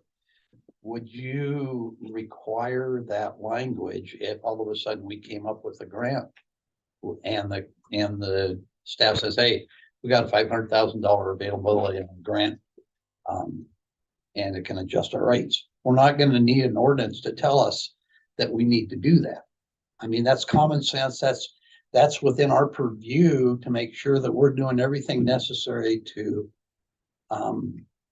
make sure that we are prudent in how we are spending the money of our citizens. So I don't know if we need that verbiage in a ordinance in order for us to be able to do that. But lacking that, you could not lower the rates and you still get the money, correct? Well, shame on you. Well, but the other thing too is a lot of these costs that are in here are estimates and they're going to go up. And so when, the flip doesn't happen either, like when the project costs. I'm done with my questions. So, and I do believe that that nitty gritty, that language doesn't have to be discussed until we're buying time now so that we can reevaluate the ordinance before the year's over. Yeah. Perhaps on the heels or in conjunction with a CIP review, which we are compelled to do. Okay. Is that the direction needed for that part? Yes. Okay. So do we, And then the last one was whether or not there was interest in adopting an interim ordinance. that's kind of what I've been building up to. Let's get the money in and then we can start to So interim buy us some time 10%. to, Interim 10%. That's like a, And Time it's just for period? sewer. It's not. The time period isn't until you adopt an ordinance, a Final new ordinance. ordinance with a longer rate. Yeah. I'm assuming you would adopt it before the end of the I feel year. more comfortable. with Um, that. the other thing too is, the Public Works Board is working on language within the contract regarding, rates and what may need to be adopted because council hasn't adopted rates yet. So it's holding up that contract for the Public Works Board for Cascade Avenue. So to address Mary's concern, then the increase in for April 24 bill will only be an additional 5%. Roughly, yeah. All right. Do we have other further discussion on this at this moment? Because we're looking at, I mean, I'm willing to make a motion if we're up for that. I'm willing to make a motion to approve the ordinance adopting sewer rates for 2024 as presented. Is it with the change to 6406 to transient? Correct. purpose? As presented with the change of the typo. And nobody else likes that idea. I just feel uneasy with it. I wish I didn't. So what's your? I guess what's the unease about it? 10% after Well, just it's getting. 5 Oh, 5. at Okay. this point. Sorry. It's, I'll second the motion. okay, and it is an additional 5. It's not 10 Okay. on top of well, what we Yeah. that just makes got in me feel January. better. Yeah. Overall, it's 10%. It's overall 10. From 2023, so it's the 10% that was proposed Okay. at the last meeting. 5%. Okay, It's the well, I feel 2023. better. There you go. All right. So All right, we sorry. have a first and a second. Is there any further discussion? All in favor, say aye. Aye. Aye. Wait a minute, let's go around the table. Yeah. Aye. Is it- No? Aye. Aye. No, All right, so 3-2. Ayes carry. All right. Moving along, situation update, sewer ordinance discussion. Who's taking the memo? I will. Ms. Freeland? So discussion draft ordinance has been prepared for you. The expectations we set coming out of that workshop in February that you would have the full draft of the ordinance. You'd be able to pull it off the agenda tonight if you thought the discussion was going to last too long or the meeting would last too long as a result of everything that was on there. The full draft of the ordinance is there. It's 47 pages. The bulk of the changes occur in the first several pages for the definitions and then a few pages later for what deals only with sewer and septic. 4 general topics of discussion that I'm anticipating will come out of the discussion draft. First is wrestling with how to deal with residences when they're more than 2. This is page 295. Is that correct? 295, yeah. Okay. So right now, there's no consistency in how the draft deals with it. If it's multifamily developments on one lot, then 3 and above is where we're saying a different regulation should apply. 3 and above on one lot. If one lot is to split, then we're talking about 4 and above, which if those are developed with ADUs, it's actually potential for 8 and above. So there's just nothing that's consistent about the draft. Anticipating that you'll want to talk about that some before pushing this out for public review.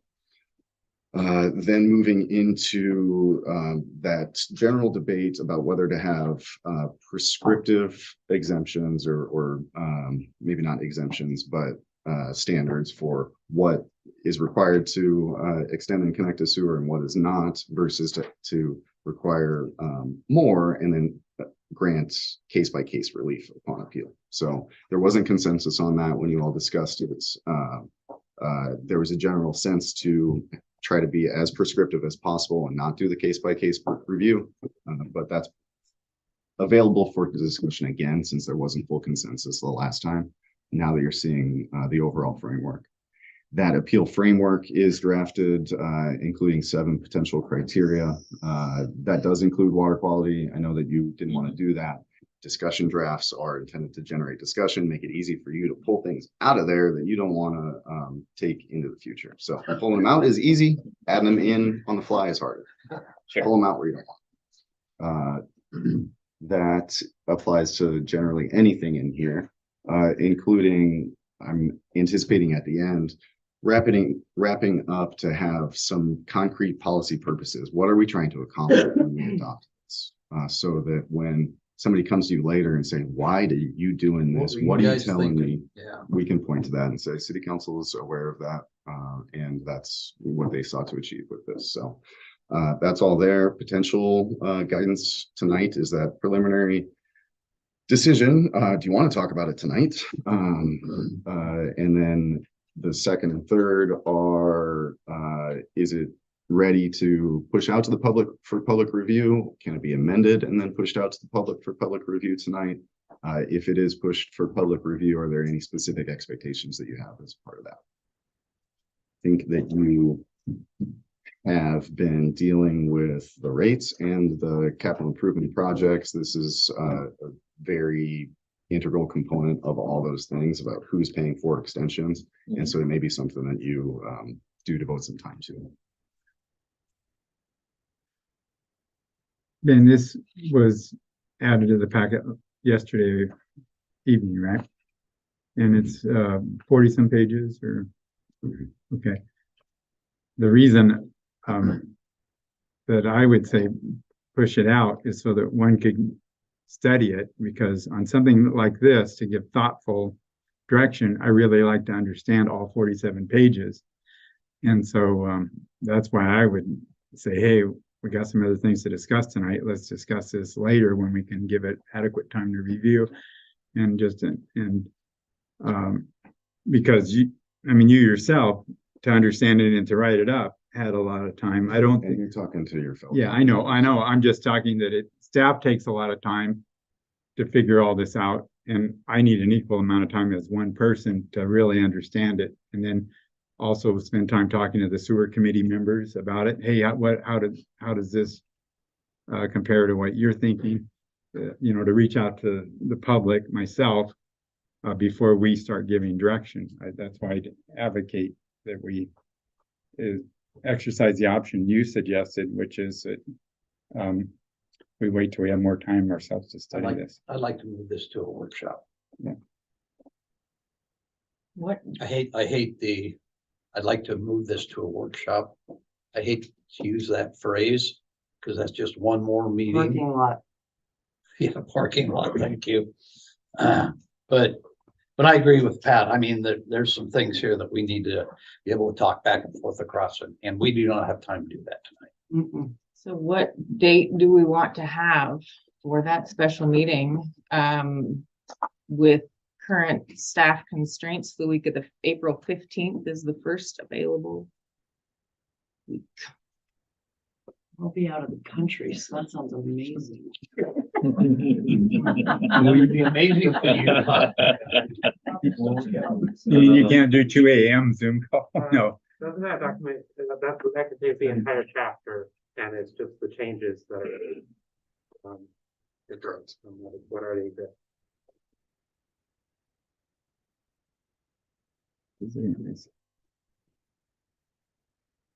But that's just me. This is a lot to go over tonight. It's a lot. Yeah. When are you available?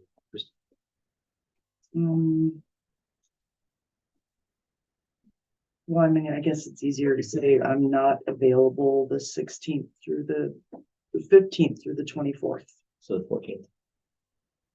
Sunday. Sunday. Hey, That's precedent.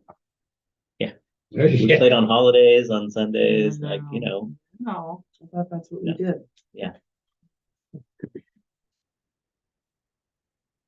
I'll let you guys know. My calendar is a little different. I mean, we could do, we could do April 11th. Yeah. Just kidding. I mean, we Moving could do right a along. Friday. Isn't that gonna be fun? We've already had so many meetings on the same. Yeah. How about the 23rd? It's a Tuesday night. When do you come back, Christie? The 23rd, but I'm gonna be a little bit jet lagged. So the Right. 24th 's probably You not might gonna be sleep a through good that day. one.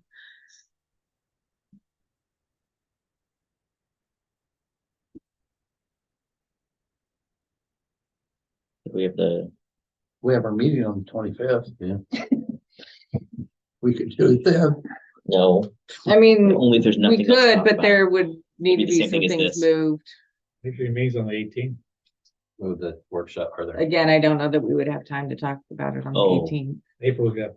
Oh, April. So in the council Eight. packet, I provided sort of a draft agenda of what each meeting will have. So if you feel like you will be able to devote enough time to it on April 18th, you can try again. There's not gonna be any changes between now and the 18th, like.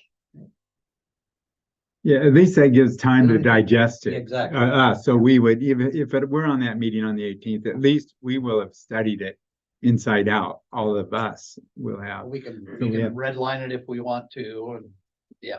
Okay. I Put it think on we that. throw it Yeah, on the Sure, agenda for the For the 18th? Yeah. I support that.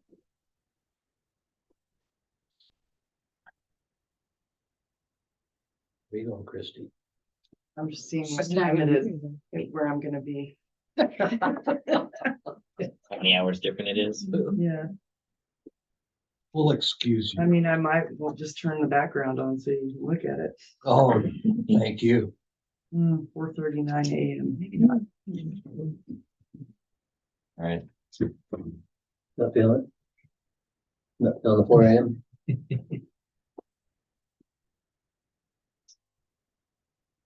Well, that also gives you between now and then time to, if you have things you're like, no, this needs to be Mhm. whatever, you can email those or whatever, you know what I mean? Yeah. Give us some, Just your, some, your thoughts on that redlining and beforehand. Spell check. and- Right. Yes. So anyway, Yeah, All right. that sounds good. Ben? Okay, moving into the Parks, Recreation and Open Space plan, you have a draft resolution and a draft plan that you can consider adopting.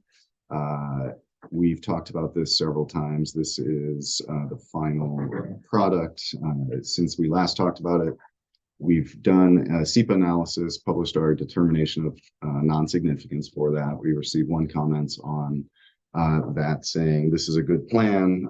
The comment came from Department of Fish and Wildlife. It's a good plan. It's a good start on your next iteration when you're dealing with open space. Consider how habitat areas interact with that and how that can be a component of your open space system. So the message was saying, do you think that's probably appropriate for us as we look into the future and how to preserve open spaces throughout the town and what that means as land continues to develop. The other things that we talked about the last time were the capital improvement projects that are on this plan. I told you I'd be reaching out to adjacent property owners. For that. The one that generated the most comment was the trail near Piper Road or the Piper landslide. So connecting Hot Springs, Alameda on the southern side to Loop Road on the north side through that landslide area. Contacted the adjacent property owners or attempted to, varied pretty greatly in the I think response. it's a liability issue Yeah. from the property Yeah. owner point of view. So some were very supportive, said, hey, we'd love to have this coming through. Would love to walk our dogs on this loop. That'd be great. Some were concerned about Mhm, increased bad behavior that already exists Right. in the area. So exactly. inconsistent on that, but that's the feedback for you.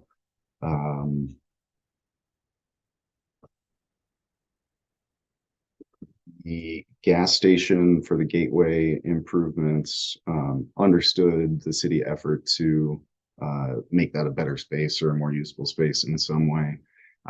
And wanted to make sure that as we move into the next design, that we're thoughtful in the trees that we pick. Their concern is that you end up not being able to see near the gas station when you come in. And so if there are to be trees there, considering their needs during design phase. So none of the designs are in place right now, but to work with them at that time. Courthouse Plaza is itself a public engagement effort going on, so I don't have any other updates on that, but it does appear in here as a capital improvement project. The plan is ready for adoption if you all choose to adopt it. I had a question about the trail. Do you have a specific example about that behavior that might occur from having a trail there? People not picking up dog poop,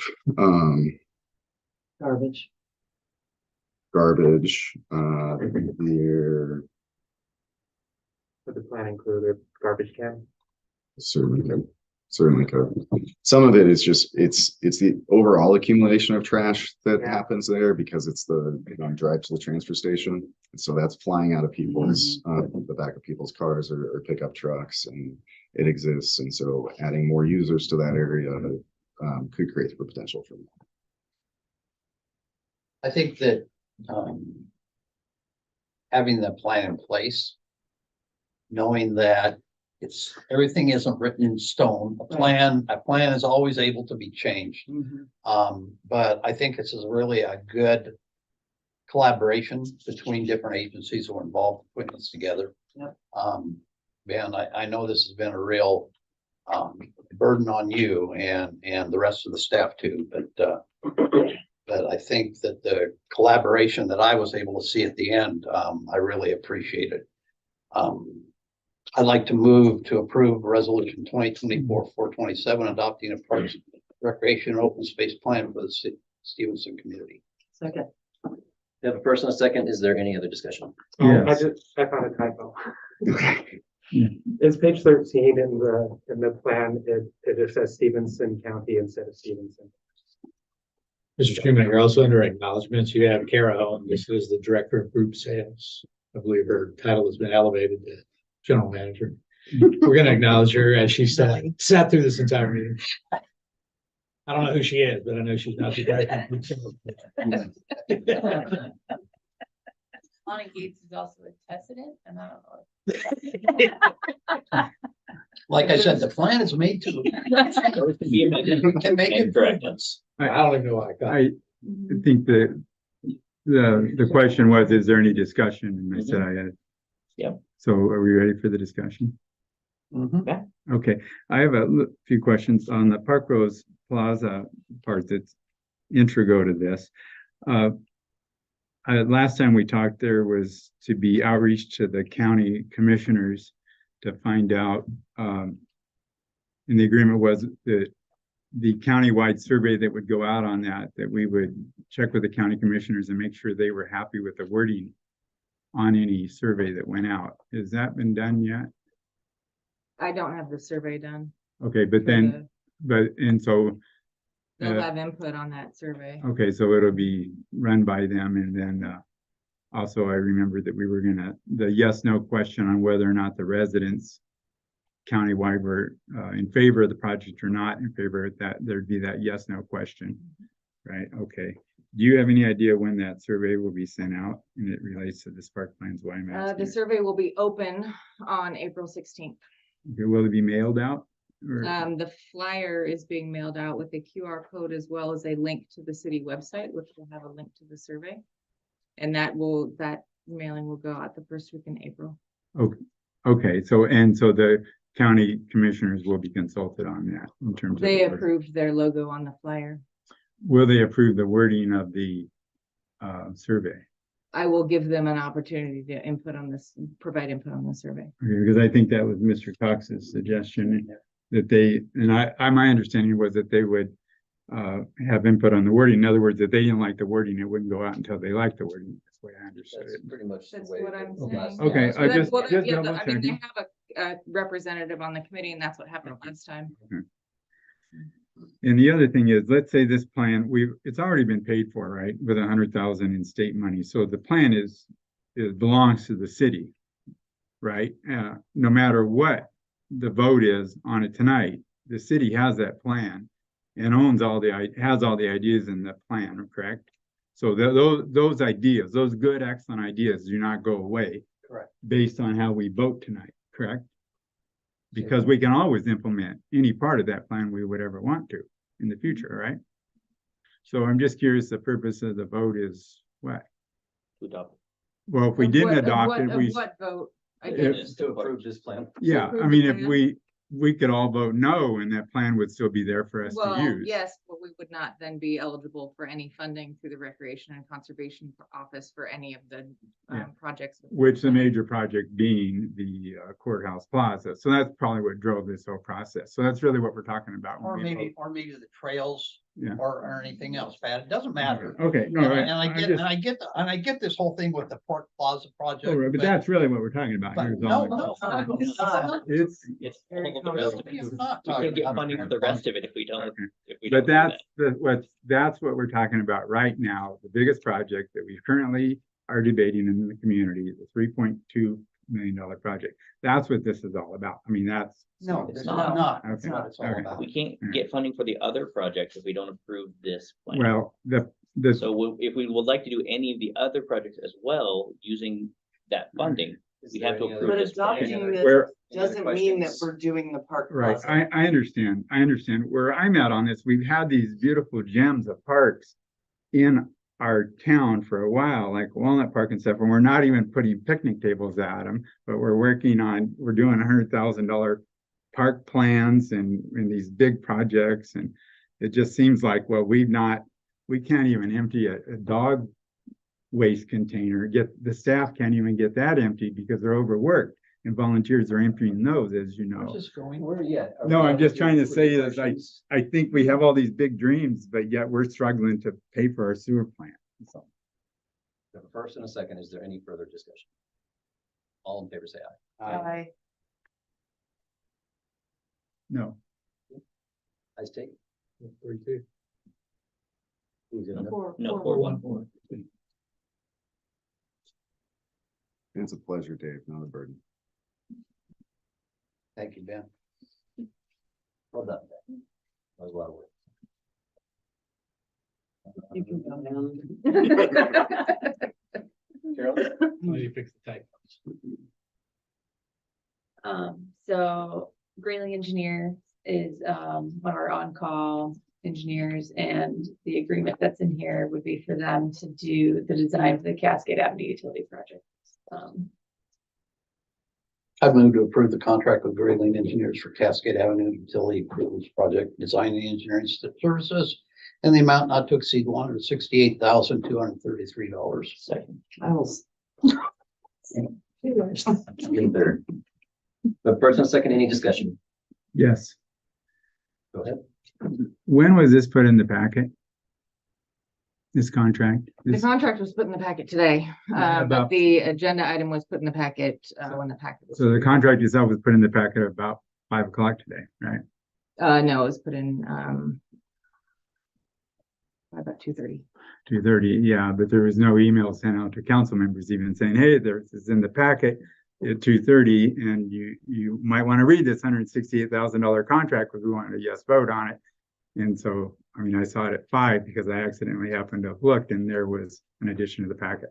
So I'm not going to be voting no on this, but I will be abstaining because I haven't had time to read it. And I don't usually spend $168,000 unless I've read the contract. Just ready to, Carol and I worked through the contract for 4 or 5 days. So Okay. languages. And so you see, it took you, and you're the attorney, and so you had the luxury of seeing it, but then you want my yes vote, and you won't need my yes vote, obviously, because it's gonna pass, but if you spend that much time reviewing it, you could think that maybe I'd want to read it, just read it. Any further discussion? All in favor, say aye. I And one abstain. Thank you. just want a broadband update. You can have Definition of one. broadband. Broadband is something that we continue to work on. There is a lot of federal funding coming down for broadband projects. I think somebody asked what broadband was. Broadband is fast internet generally, and so we will have money to do fast internet. Over the course of last year, we worked with the Skamania County Economic Development Council to assess our needs for fast internet and to assess how those needs might differ between segments of the community. So bringing equity into the discussion. The reports on that, the plans on that were developed. Also, in addition to the Economic Development Council with Mid-Columbia Economic Development District, we've submitted those plans up to the state. State has accepted all of the local plans and developed their own broadband plan. That is a riveting read with very little directive for how much might be coming to Skamania County. But when we did our assessments, it looked like in those plans that the amount of money that we can expect is about equal to what it would take to deploy fiber to the home, fiber to the premises for our people, Stevenson and Skamania County. Fiber So, available. ideally, the next steps there are to find the fiber providers, the internet service providers to actually deploy that service. And that's one set of next steps. A parallel set of next steps that the city council should grapple with is whether to deploy that fiber to the premises in an underground fashion or overhead fashion. You know, Underground. has been the directive that we've heard consistently. It'll increase the cost, so we'll need to ensure that we're talking to those ISPs, internet service providers, when we go to partner with them or to support their applications for that state funding, state and federal funding. So it's coming, and continue to work on it, and hope to bring it into your home and mine. Thank you. I had a question. I was just wondering if there's any, will that be private providers, or is there a possibility of doing it as a public utility? There is the possibility. No one has stepped up to be the public that provides that. For the city to do that, it's well, there is direct authority for the PUD reports to be providing fiber. There's not direct authority for the city to do it. So if the city were to do something like that, I believe the best way for us to go about that is to get an underground system of conduit in place that we would then rent out in the same way that the PUD rents out their pole for the internet service. So that So would you be rent it out to an ISP then? that would be an endeavor in itself. And so I don't know that that would be necessarily recommended either, but when it comes down to specific city options for it, we're getting limited and scrounging. I wonder how much that would cost us and then what kind of revenue we could get from that. Might be interesting. You don't think? It's interesting to look at. There's more revenue when cities do actual dark fiber. And so conduit plus a bundle of fiber optic wires that has a capacity that you court an ISP with and say, okay, how much of that capacity do you need? That's going to go into the monthly bill for the user. That'll come back to the city to repay those. Generally, those are losers. So you're providing a public service when you do this, and public service, you go into that. Only public No, service no, with it's the a loser. revenue. So if we We do that. get the wrong end of the. Sorry. We have 5 trees left. That's it. Okay. That was a good question. Just, yeah. All right, thanks, Ben. Crosswalk safety discussion. Is it a memo or? Actually, I was advocating this not be on the agenda because, and I know I mentioned it briefly last meeting that possibly could, but then the discussions I had with staff were that I sent staff an email of ideas that I worked with other citizens. And I have some of these ideas now I'll pass out to the audience, but I was wanting staff to look at them and give their input. And Carolyn is a public works director. And what I was looking for was a two-tiered approach. What can we easily do that doesn't cost a lot, that's within like maintenance, like putting lines that might reflect better at dusk or whatever with headlights and stuff.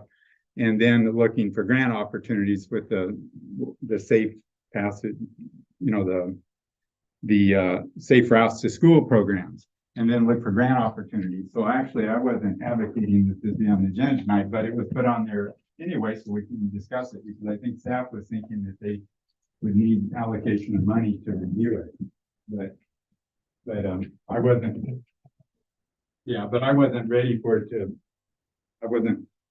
so I don't know why it's on the agenda, but Some traffic studies. yeah. So we did a transportation study, and the result of that, there were stoplights that were one option. However, WashDOT, need I say more? And so another option was roundabouts at both ends of town to slow traffic through town. And so if any infrastructure is done across 14, it would need the coordination of WashDOT. And some of the other options don't. It all just depends on how intrusive it is in the roadway. And so one of the reasons why it was brought before council was because it was about directing staff work and staff time and staff resources, as well as wanting to understand sort of a comprehensive approach and how this is working with other priorities within the city. And so in talking with the insurance company a while ago, there's a webinar on mitigating risk. And one of the concerns is if you have, in essence, if you have blinders on and you have an intersection that you want to fix because of a problem, and you don't then have a broader view of how all intersections are then treated, it opens the city up to risk, because why did you do something there and you didn't do something elsewhere? And so it's yes, there are things that we can do, but there's a bigger question of, do we want to do a broader look at crosswalks throughout the city and safety, and what safety measures we can apply throughout the city.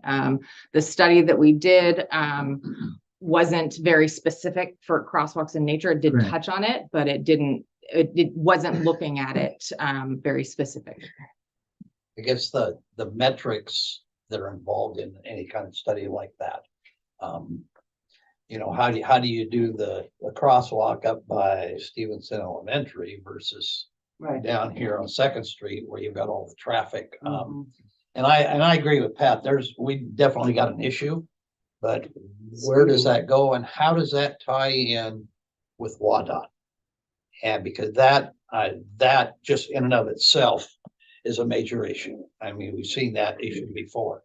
So I think that's a discussion that really needs to be nailed out with WADOT, since they basically own that stretch of road down through there. So part of that responsibility, if you want to put responsibility on it, should fall on WADOT as well. And so that's where, in the conversations that we had at the last council meeting about Safe Streets for All, that's where that plan would come into play. And again, it's reactive, not proactive. However, once we have that plan, and so I talked with them earlier in the week, and it will be about a year before we have a plan. And then after we get that plan, we can then apply directly for state and federal funding to implement that plan. I think federal funding might be more competitive. And so we might look to do a group application for similar types of projects throughout Klickitat and Skamania County to address those needs, because Bingen, White Salmon, they both have highways going through them too. And so, you know, that's one option, and the state is putting in money to help complete that plan, as well as other agencies. The county, I don't think, is going to be participating in that because they have their own plan that they do. But that is one option. Just, yeah, and Pat. But again, that would only affect 14. Right. It wouldn't affect. I'd have to check to see if it would be citywide. Just, I haven't seen your list, but one thing that I have noticed in some of the, because I've been kind of watching when I'm traveling, one of the things that I've noticed is some cities actually put white chevrons Mhm. in the traffic lanes prior to Yes. a crosswalk. That may be something that maybe WADOT would be interested in taking a look at. It's a low cost, but yet it still draws attention to those areas. And what about like And then crosswalk lights? flashing lights, yep, they've got flashing lights up on poles. Cause coming into town in the afternoon, when you're coming this direction and the sunshine in your eyes, it's really, even though we have the bump outs there and people have the flags, it's still hard to see. At night, it's hard to see, so yeah, we've got issues. And studies have shown that the flags actually are, I mean, it's counter, that they don't, the studies I've seen, the countries have used the flags throughout the world, and they've actually done studies, do they save lives? And they've shown really not to be, they haven't demonstrated that the flags work. In fact, there's been criticism. The criticisms the studies point out is that people feel stupid using the flag, so they don't, and it puts it all on the pedestrian and not on the motorist. And so the page, the email that you put in the packet, if you go find it, the thing is it's interactive, because I go to the links of like what the feds say, what the state says. So there's a lot of useful information, and since and I can just resend that out to the council members, so they just have that, because I typically don't send stuff to council members because then we're deliberating outside of a meeting. But I can send it out. yeah, to just that thing, because then it has the links, whereas this doesn't. But what I was going for on that, and the people that I talked to, the citizens I talked to that are concerned, and a lot of people are, and there's a really good email from a citizen today, an elderly person that talks about he's afraid to walk downtown because of this. What I told them is, well, I felt the best approach was what is simple and easy to do. For example, if there's a tree that affects line of sight and the traffic and the public works director says that tree, yeah, you're driving right by and you can't see the pedestrian there. Well, then maybe that tree gets cut down. That one's not a huge tree, Mary, so don't worry about it. But maybe the shrubs, when they grow out in the summer, well, maybe we'd reduce the shrubbery right at those intersections. Or Ben, you talk a lot, and it's good you do, about parking for handicap parking. Well, if you put some of the handicap parking near the intersections, it's not used as much, and so that's more apt to be vacant, and your line of sight increases. So I was hunting for easy fixes that we could implement right away. And then what I told the citizens I was working with is, hey, it may take time for the best practice scientific thing like a stoplight where you can push a button and there'll be a light. Those will be more expensive and take some time. And I think the citizens were understanding of that and just thought, hey, just start working on the problem and we'll be happy. So I lowered expectations that we were going to do some big grandiose thing here. Because I think we get to be reasonable, because look at all the time we're spending on other things like the sewer and stuff. So I wasn't trying to take away staff time from other things to get some improvement here if we could. Do we need WADOT's approval to paint chevrons on Second Street? Yes. Yes. Rather than do it. So I think what Pat just said too is one of the relevant things here. So is it about taking staff time, or is it not about taking staff time? What I'd like to see you guys wrestle with is how the council is going to embrace suggestions that any one council member might bring forward. And so we can have this one that's rational and related to pedestrian safety at intersections. We can have another issue that's brought forward by Michael, and we're going to spin out and not know what to do. And Michael, when you first came on, we talked about subcommittees and the power of subcommittees and so that the council as a whole is tasking one or two of yourselves to go out and gather a group subcommittee. You can have staff support for those so that those questions about WashDOT can be answered before it's brought to this group for much discussion. So if this is an issue for you, or if there are other issues, I think that it might be an appropriate way to start bringing those together to the table here instead of the discussions out there that can end up fracturing your community when the group that Pat's been working with isn't plugged into the rest of you.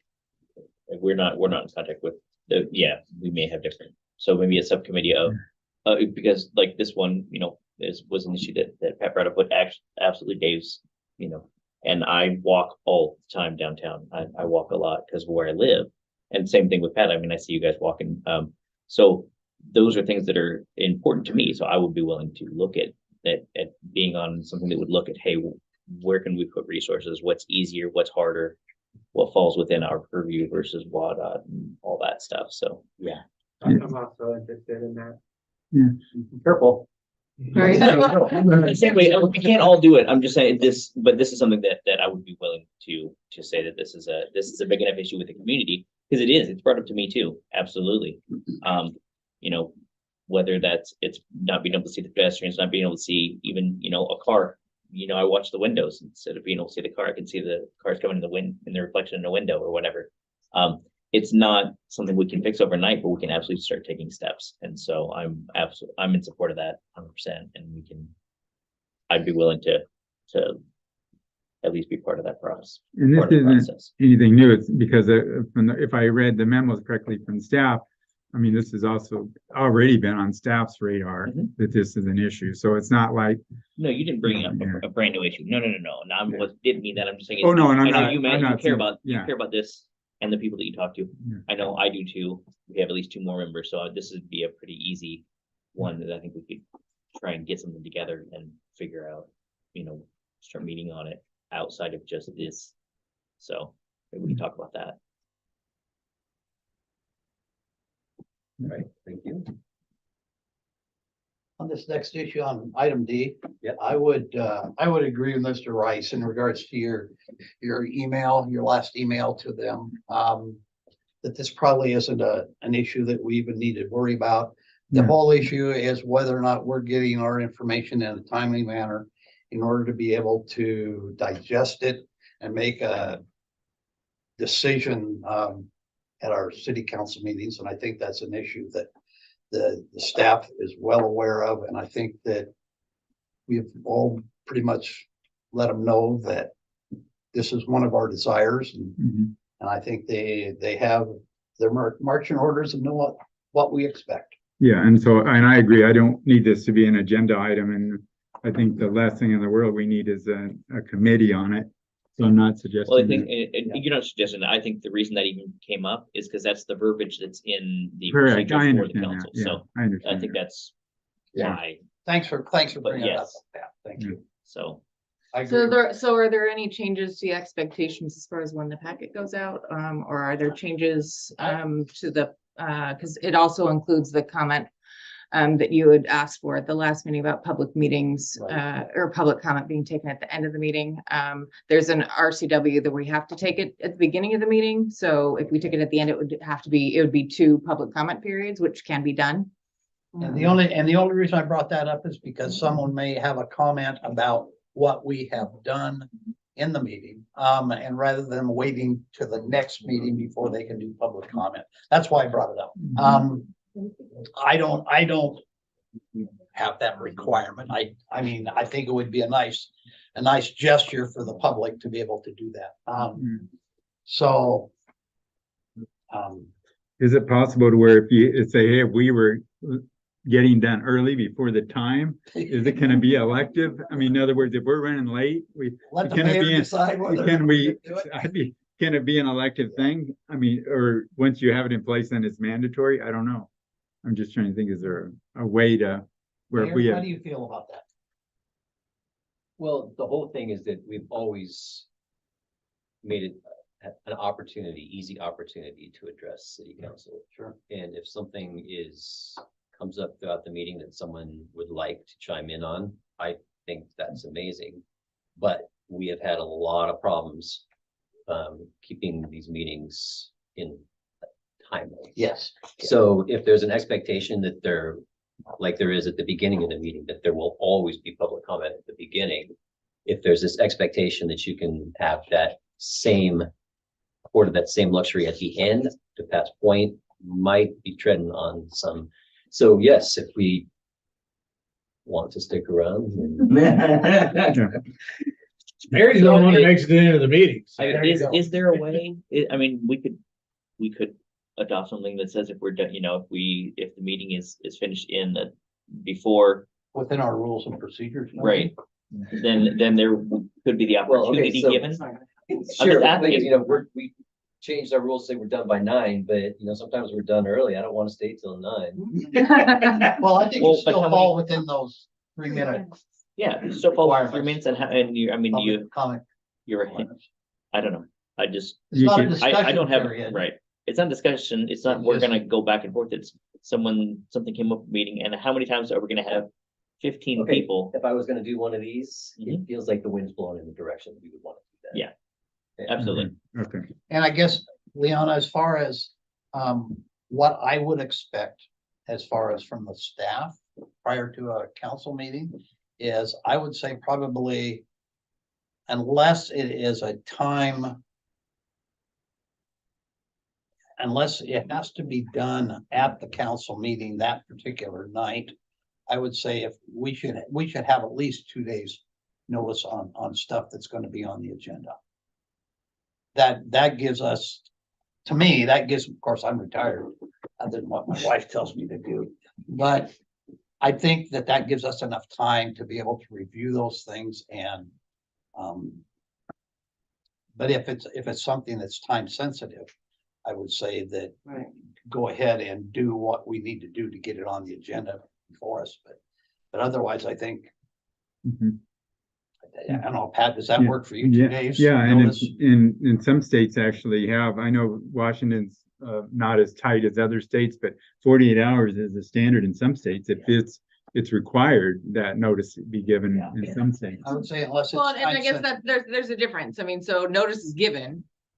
Sometimes the detail, like, for example, the Grayling contract, and I didn't get that until this morning. And so, and like I said, I've been in meetings all day.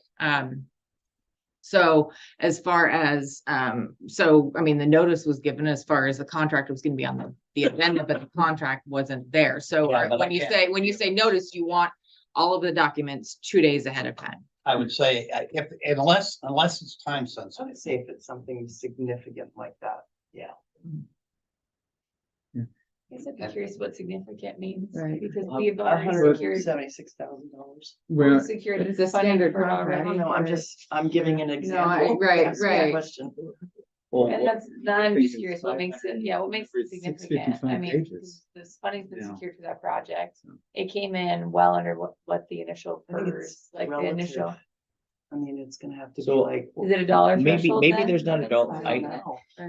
like this, I like, don't know, okay, so that's this specific instance, right? Mhm. This was still being, like, the verbiage and the wording, you guys were still working on that over the last few days, so it wasn't ready.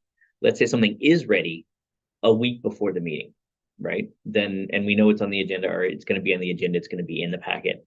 You know, if there's something that's still being formulated, you know, like we've said, well, I didn't get any chance to review this, we're gonna look at this later. We have that option, right? But if the information's available, then having it, all that information 48 hours ahead, like any of the things that can be attach everything that's done I don't for even start working beforehand, on and it then we till can 2 start days working on it a before little bit anyway. before. Does that make, know. this was Do you still want- in work, this was still in process, and that's Do fine? you want a draft that doesn't like have staff comments on it? I mean, is that helpful? I don't. would hesitate to give you that because then you're looking at something that hasn't, that's still Well, being maybe, modified, Pat, but- what would you expect to have contributed to the discussion of the Grayling contract had you had more time to review it? I'm not gonna get in that because I haven't even read it. Or, So I haven't even read it because it Well, in came in. general, like engineering. What I had asked for is it brought this up. is I know, for example, Liana said in one email, I forgot the context, that, we have staff meetings once a week where we discuss what's going to be on the agenda. And I had simply said, I said, well, if you know something's going to be on the agenda, because you're discussing it once a week prior to that, is it hurt to just do a real simple email saying, hey, these items, spend 30 seconds to say, hey, this item we discussed at our staff meeting will be coming to this will be on the agenda, and there'll be information in your packet on it. So then I'm clued in to start looking at that. Or, hey, the planning commission already looked at that. It's going to be on your agenda. What? It was listed as the agenda item. I'm talking about, sometimes the staff knows 3 weeks in advance what's going to be on the agenda, but we don't know until the Friday before or the Saturday before the meeting. So the staff knows 3 weeks ahead of time, let's say, a particular item's on the agenda, but we don't know. So why not just clue us in as the agenda is being built, so that then we know? And so Because that's then what I I've can- included as issues for the next meeting. I've included our agenda Yeah. scheduler. So that's all I was To give saying. you the idea of what we have coming up for future Right, meetings. and I saw that. and I That will appreciate it. change, but we also don't have the documents to support it. And so I don't know how us letting you know Well, what, because- like the CIP, we haven't, you can look at previous meetings about what was on previous CIPs, but we don't have the packet together and the information together to present to council, and we won't until the time that meeting takes place. And a And lot so of I the- guess again, what's the expectation of Well, council A on lot of this? placeholders in those meetings. Oh my gosh, yes. too. It's like, okay, well, that person can't make it now. Right. So Yeah. 2 weeks later, you say, well, what happened there? Well, they can't make it. Right. So. Yeah, it's- I just, it's yeah, whatever. I fairly don't have firm. I'm just I trying to don't figure out have what any the additional expectations are. comments Uh, other than, and 655 pages to digest in a short period of time, and it just doesn't leave a lot of time to go out into the community and say, hey, what do you think about this? What do you think about that? So there's not any time for the council members to have interaction with the public on these issues. But if you know something's coming down the road, so that's all.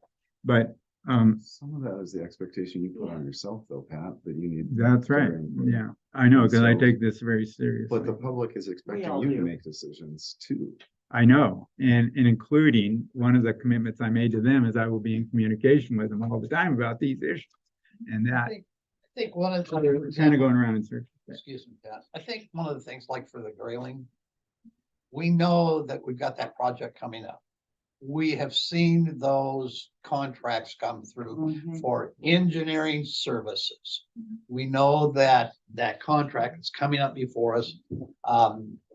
If you know that you got the contract coming and you've already shot it to Robert to have him check it, so you know that that process has already taken place, throw it on the agenda.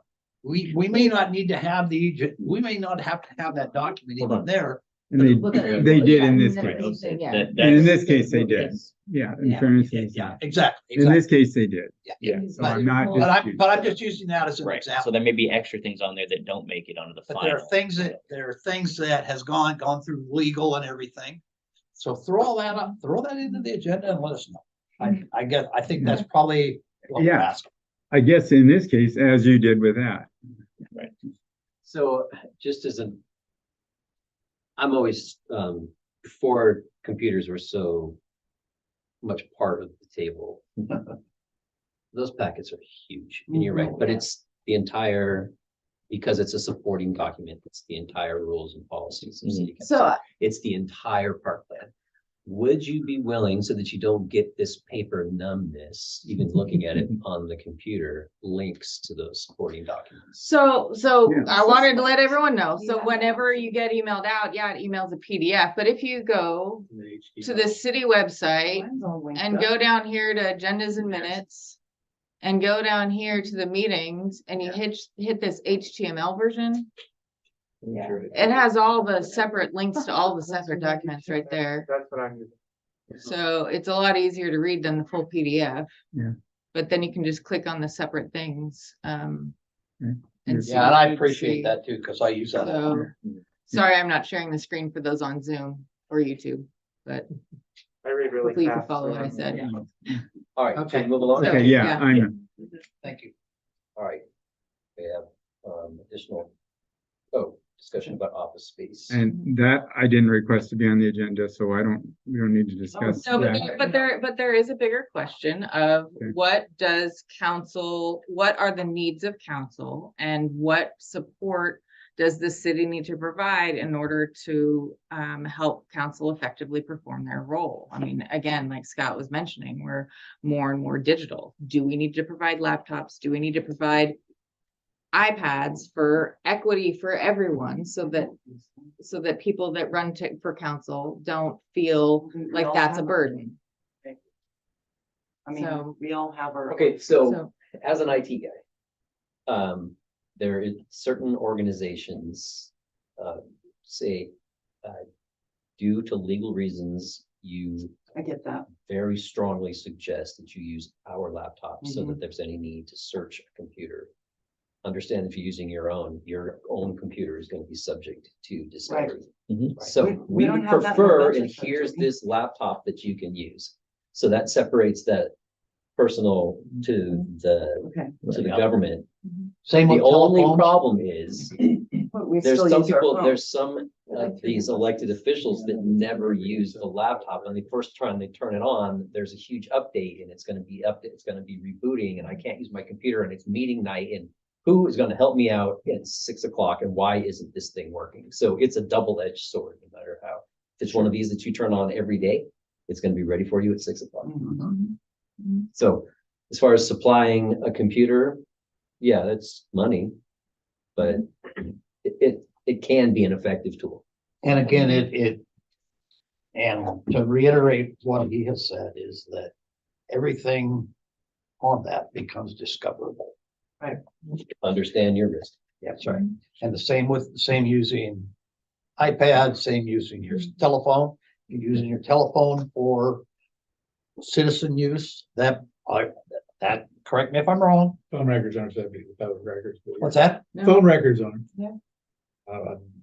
Depends on if they have. Text messages. Text messages are, but not the Okay. actual phone call. But if it's a If they phone have a call, warrant, if they it's a can't. message, if a voicemail, You gotta find the voicemail. So just know that. It's all real estate. and so I guess the question is, if there is a need from a council member related to IT, would that be a valid need that the city provides for them to perform their role as a council member? I don't think so. I weigh the risks involved and I'm not worried about it. I'm not either. No, so I get, I'm trying to set up a structure for She's saying future, everyone. for the whole, Right. not just the, Not just the five one, of not us just that the are- people that are sitting here Right. now, but maybe those that are wanting to run, but say, hey, I don't have a computer. Or I don't have access to the internet. How can we make sure that people running for office feel It's comfortable that they equitable. can perform the Sure. role once they get in office? Yeah. That's what I'm, I think yeah, go ahead, that Lucy. yeah, Lucy, talk. Thinking of someone who doesn't have, really internet, I just have my phone. Or a printer or anything, having just, a little, like a computer at a desk. Here that you could come use would be helpful. We used to have that over there. and it's Public Works uses it. So, Well, now it's carving out the space. but it's carving out the space because Public Works uses it. So, yeah. One thing when I first thought of that, sometimes like, let's say that there's that someone wants to come look at, let's say hey, I'd like to look at the fire station studies, the ones we've done the last 3 years.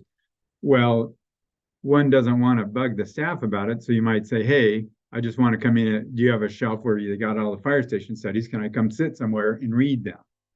As opposed to saying, hey, I want to send me a copy of them.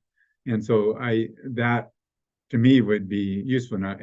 But you have said, hey, just tell us when you need to come by and we'll try to figure it out. So maybe you already are accommodating that.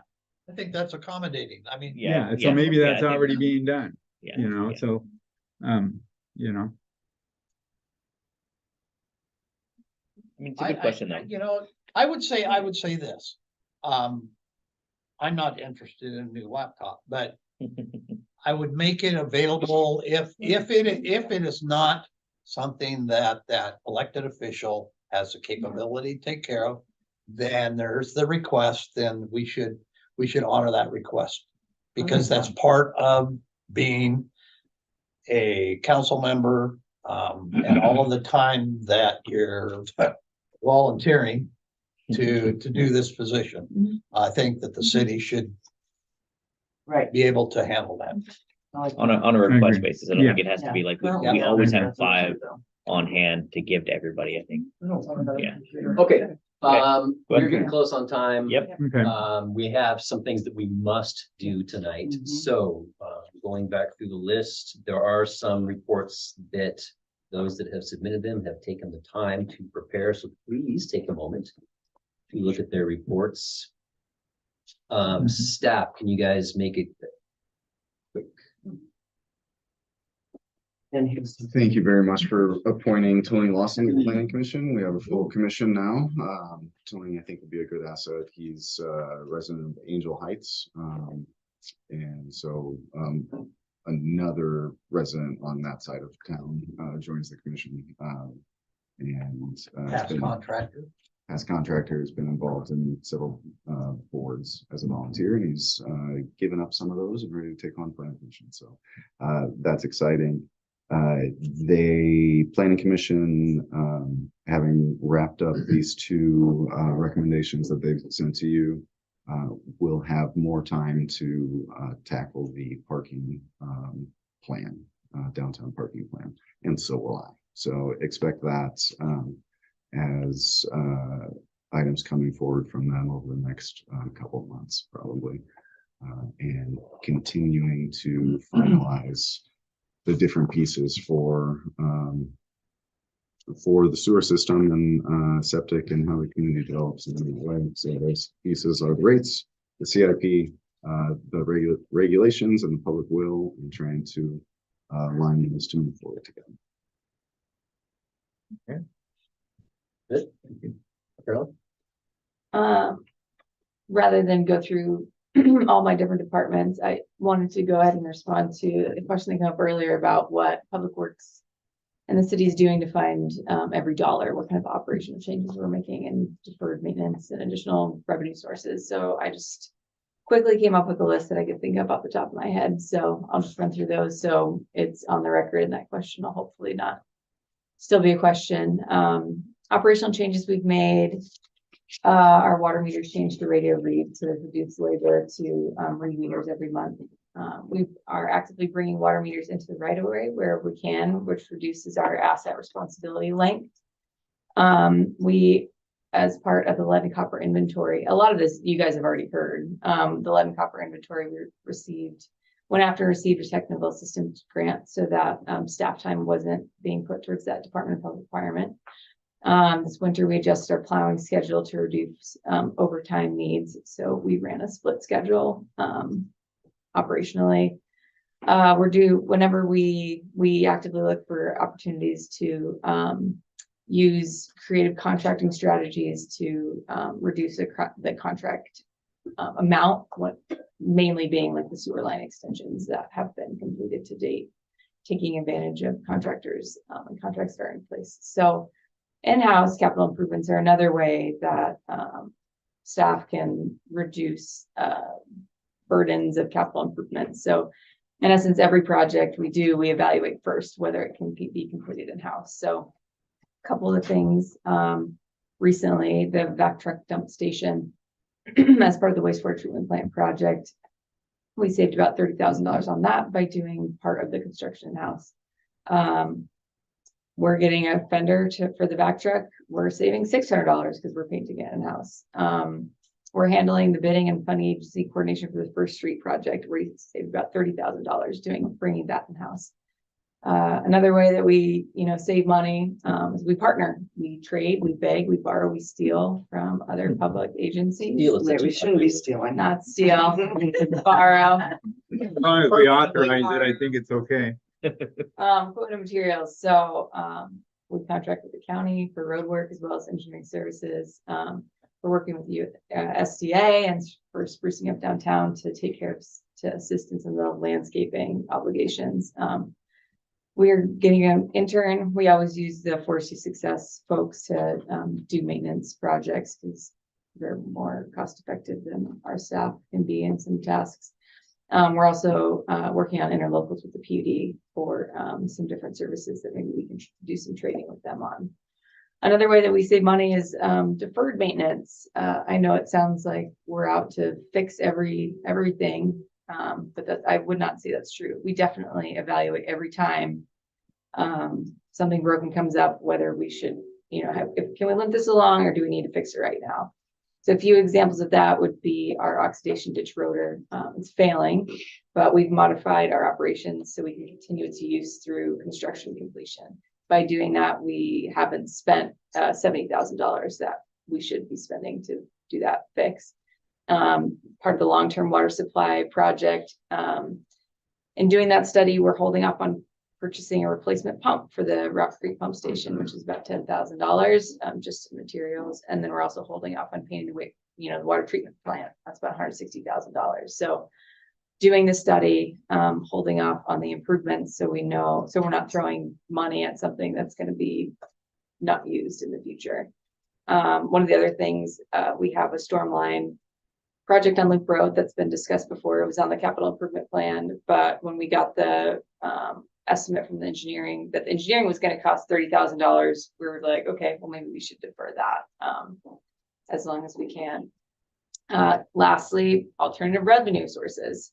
So the long-term water supply, we got grant funding about $30,000. We're evaluating whether we can take on some PUD effluent for their new water plant as an additional funding stream. We have proposed permitting fee increases. The Public Works Department previously was 0.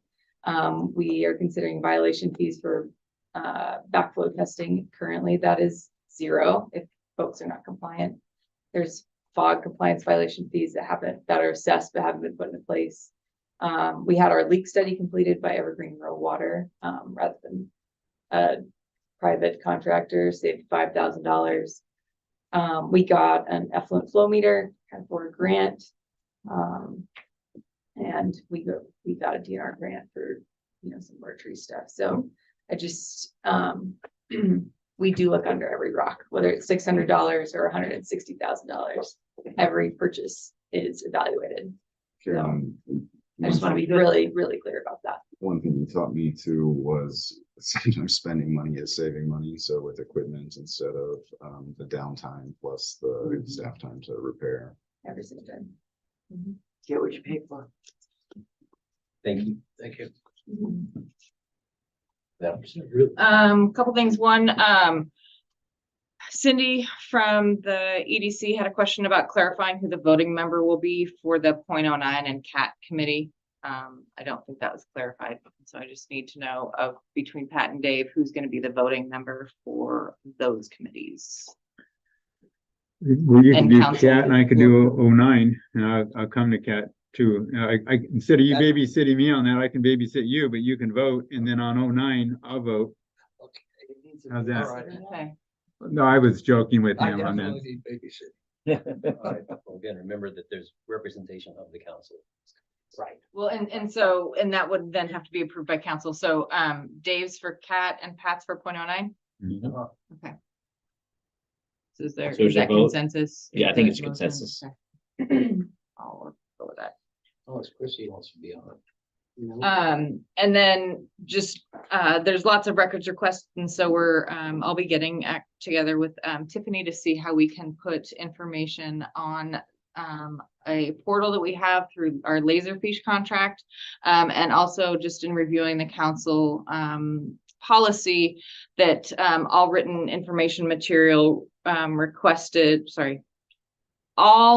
roughly everything that's requested by a council member can be distributed to the rest of the council members who expressed an interest. I'm just going to put it up on that website and let everyone have access to it. So Perfect.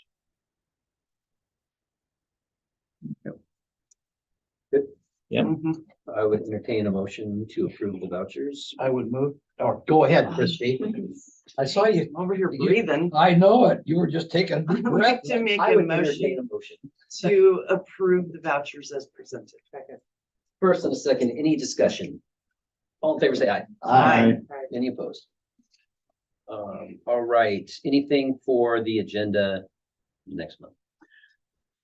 Good. I'd like to go back to something that Mr. Cox or Dave brought up for the agenda, and that I think we need to drill down a little bit more on the code violations, because I mean, there are some egregious ones out there that maybe we just sometime need to discuss. You know, like we got one of the emails today from a citizen had some photos, and you know, there's some stuff out there that we would never want near us living next to our properties, but yet other citizens are stuck living with them. And so there might come a time. I was talking to one citizen and he said, you know, I was a school teacher, and if I took care of the one bully in the class, and I'm not saying the violators are bullies, the rest of the class fell in line. So some of these, the few of the code violations are so egregious, I think if we deal with them, even if there's a cost, what else? Maybe we're saving money because other people won't mess with us in those egregious levels. So I'd say, well, maybe we could revisit that sometime, whether it's at the next meeting or some other meeting, and just bring that up and have that hard discussion. Like, what are we really going to go after? And then go after them, and the others, okay, fine, we're not going to. And I'd like to include Robert on that discussion, Yeah. because he's the one that's gonna fall back Yeah, to. and I know it's So, difficult yeah. because it might be expensive, but some of these cases out there, a few of them aren't, I mean, they need to be dealt with probably. Okay, And so we will talk about that again, Another for sure. time. yeah, of Oh, course. yeah. Robert, are you ready to give us a path forward, like things Yeah. that are lacking? If we want to get something done, what do we have to do to bolster our current system? Because I agree, but our toolbox is empty. And then we also need to be very aware of what the costs are. Okay, anything else? I think just very quickly, if anybody has public comment, really quick, because we've got to go to executive. session. Yes, we do. John, I got two little things, it won't last long. Did I not hear you? Sign up? Yeah, I'm always on there. John Mobley. John Mobley, Stevenson. On the agenda that I read was you had several people that had water breakage lines and nobody voted on. That was a No, consent it's on agenda. the agenda. Oh, okay, sorry. Everybody put Last on thing- John now. Okay, I just didn't see that. And then, as far as the 0.3% on the sales tax, I brought that up a while ago, but Mhm. making that 8%, Yeah. that's a slam dunk for me. You guys should, I like making it, adding, I mean, I know this is gonna be next year, but, I think that, Well, it's gotta get voted on. well, absolutely, but it's 8%, that's easy. Right. What are I we, think that's an 7 now, right? education program we're going to have to get in there. Yeah, We gotta yeah. explain why Yeah, and I how it's think- used. I think that's the biggest part of that. So Nobody anyway, even knows that. And we know who we can come to. to Got an help us. advocate. That's right. You look at, John, you look at good. people coming in from Mobley, you're gonna have outside. to advocate saw you. for that. Yeah, thanks. Oh, Hey, thank quick. you. I think the computers issue for newly elected people, whatever, I think that's an equity issue and that should be part of DEI for us. I would like to see you all ask the planning commission to address climate change in our community and how we are going to mitigate it. Because that's not a discussion topic right now, even at the city council level. You know, we do need to discuss it. The water issue is a big thing. Water is going to be the oil of the 21st, 22nd century. And lastly, I have been elected to the Area on Aging and Disabilities Southwest at SWAP. That is advisory board, and that is a board that deals with Meals on Wheels, senior services, transportation in our community. We need 3 people, and I am only one. So I'm looking for 2 more volunteers. Even though it says aging, you can have somebody who's disabled in your family, and you can be on this advisory board. This takes care of home delivered meals and frozen meals. We had 30 people at the last luncheon, and we have a chef, and I'm right now in the process of trying to get him full-time so we can keep him. and have been advocating for him. He provides fresh meals for the people who come to us, but 35 meals go out to homebound people. He does 100 meals Monday, Wednesday, Friday. So I would like to have 2 more people on this advisory board. Contact me and I can let you know when the next meeting is. This is a critical part of taking care of our seniors and disabled folks and other folks. We have homeless people who drop in who are unhomed, and they drop in for a meal whenever they can. So, and I invite you to come to dinner. $3 if you're under 60, $5 if you're not. And come taste what he makes. He's a chef, actually. And I don't want you to steal him for the lodge. So Thank you. thank you. you. All right, we are under the gun. All right. So, I'd like to announce an open executive session to discuss with legal counsel representing the agency matters relating to agency enforcement actions, to discuss with legal counsel representing the agency litigation or potential litigation to which the agency, the governing body, or a member acting in an official capacity is or likely to become a party. The public knowledge regarding the discussion is likely to result in adverse legal or financial consequences to the agency. We will reconvene at 8:55. Can't wait till the room clears out. I just feel like. Coming back at 8:55. Oh, coming back at 8. Okay. Well, Going in at 8:45, coming out at 8:55. Okay, so, wait, okay. did you give us a 10-minute notice? Right, We need 10. No? I mentioned that too to people. Yeah, so 1 minute So, yes, recess. it's important. Yeah. Sure. Well, We have to wait for everyone to leave. Okay. sorry, I was talking to Mary. I've been instructed to announce the time the session will end. Okay. Come on, Mary, we gotta start executive session. Let's go. Okay.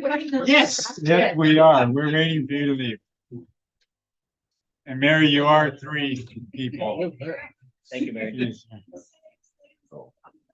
You too, Mary. You're about- So you're gonna.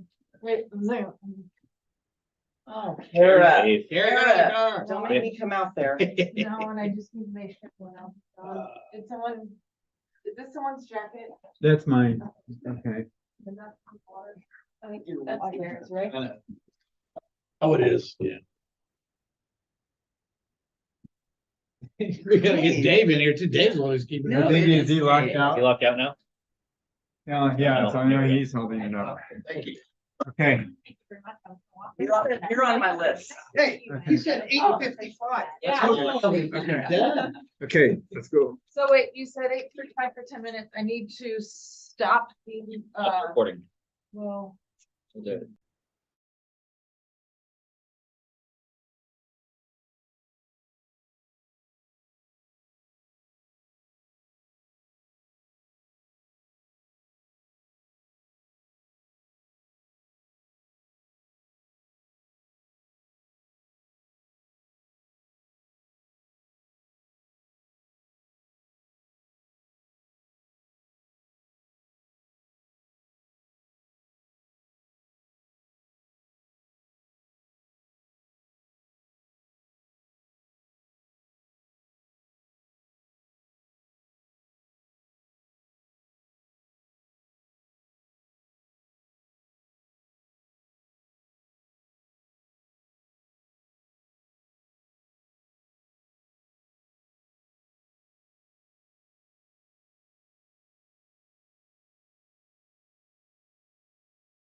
Council will, it's 8:55.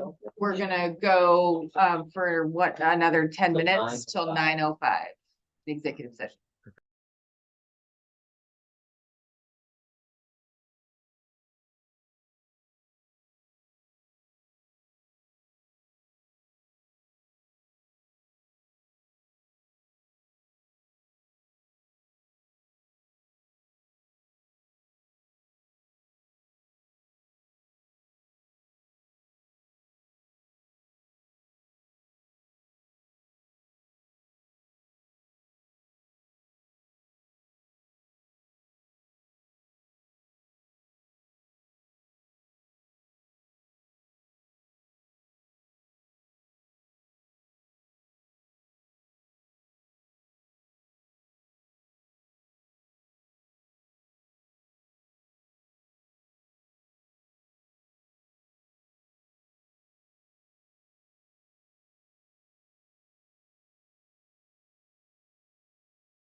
We're back. Yeah.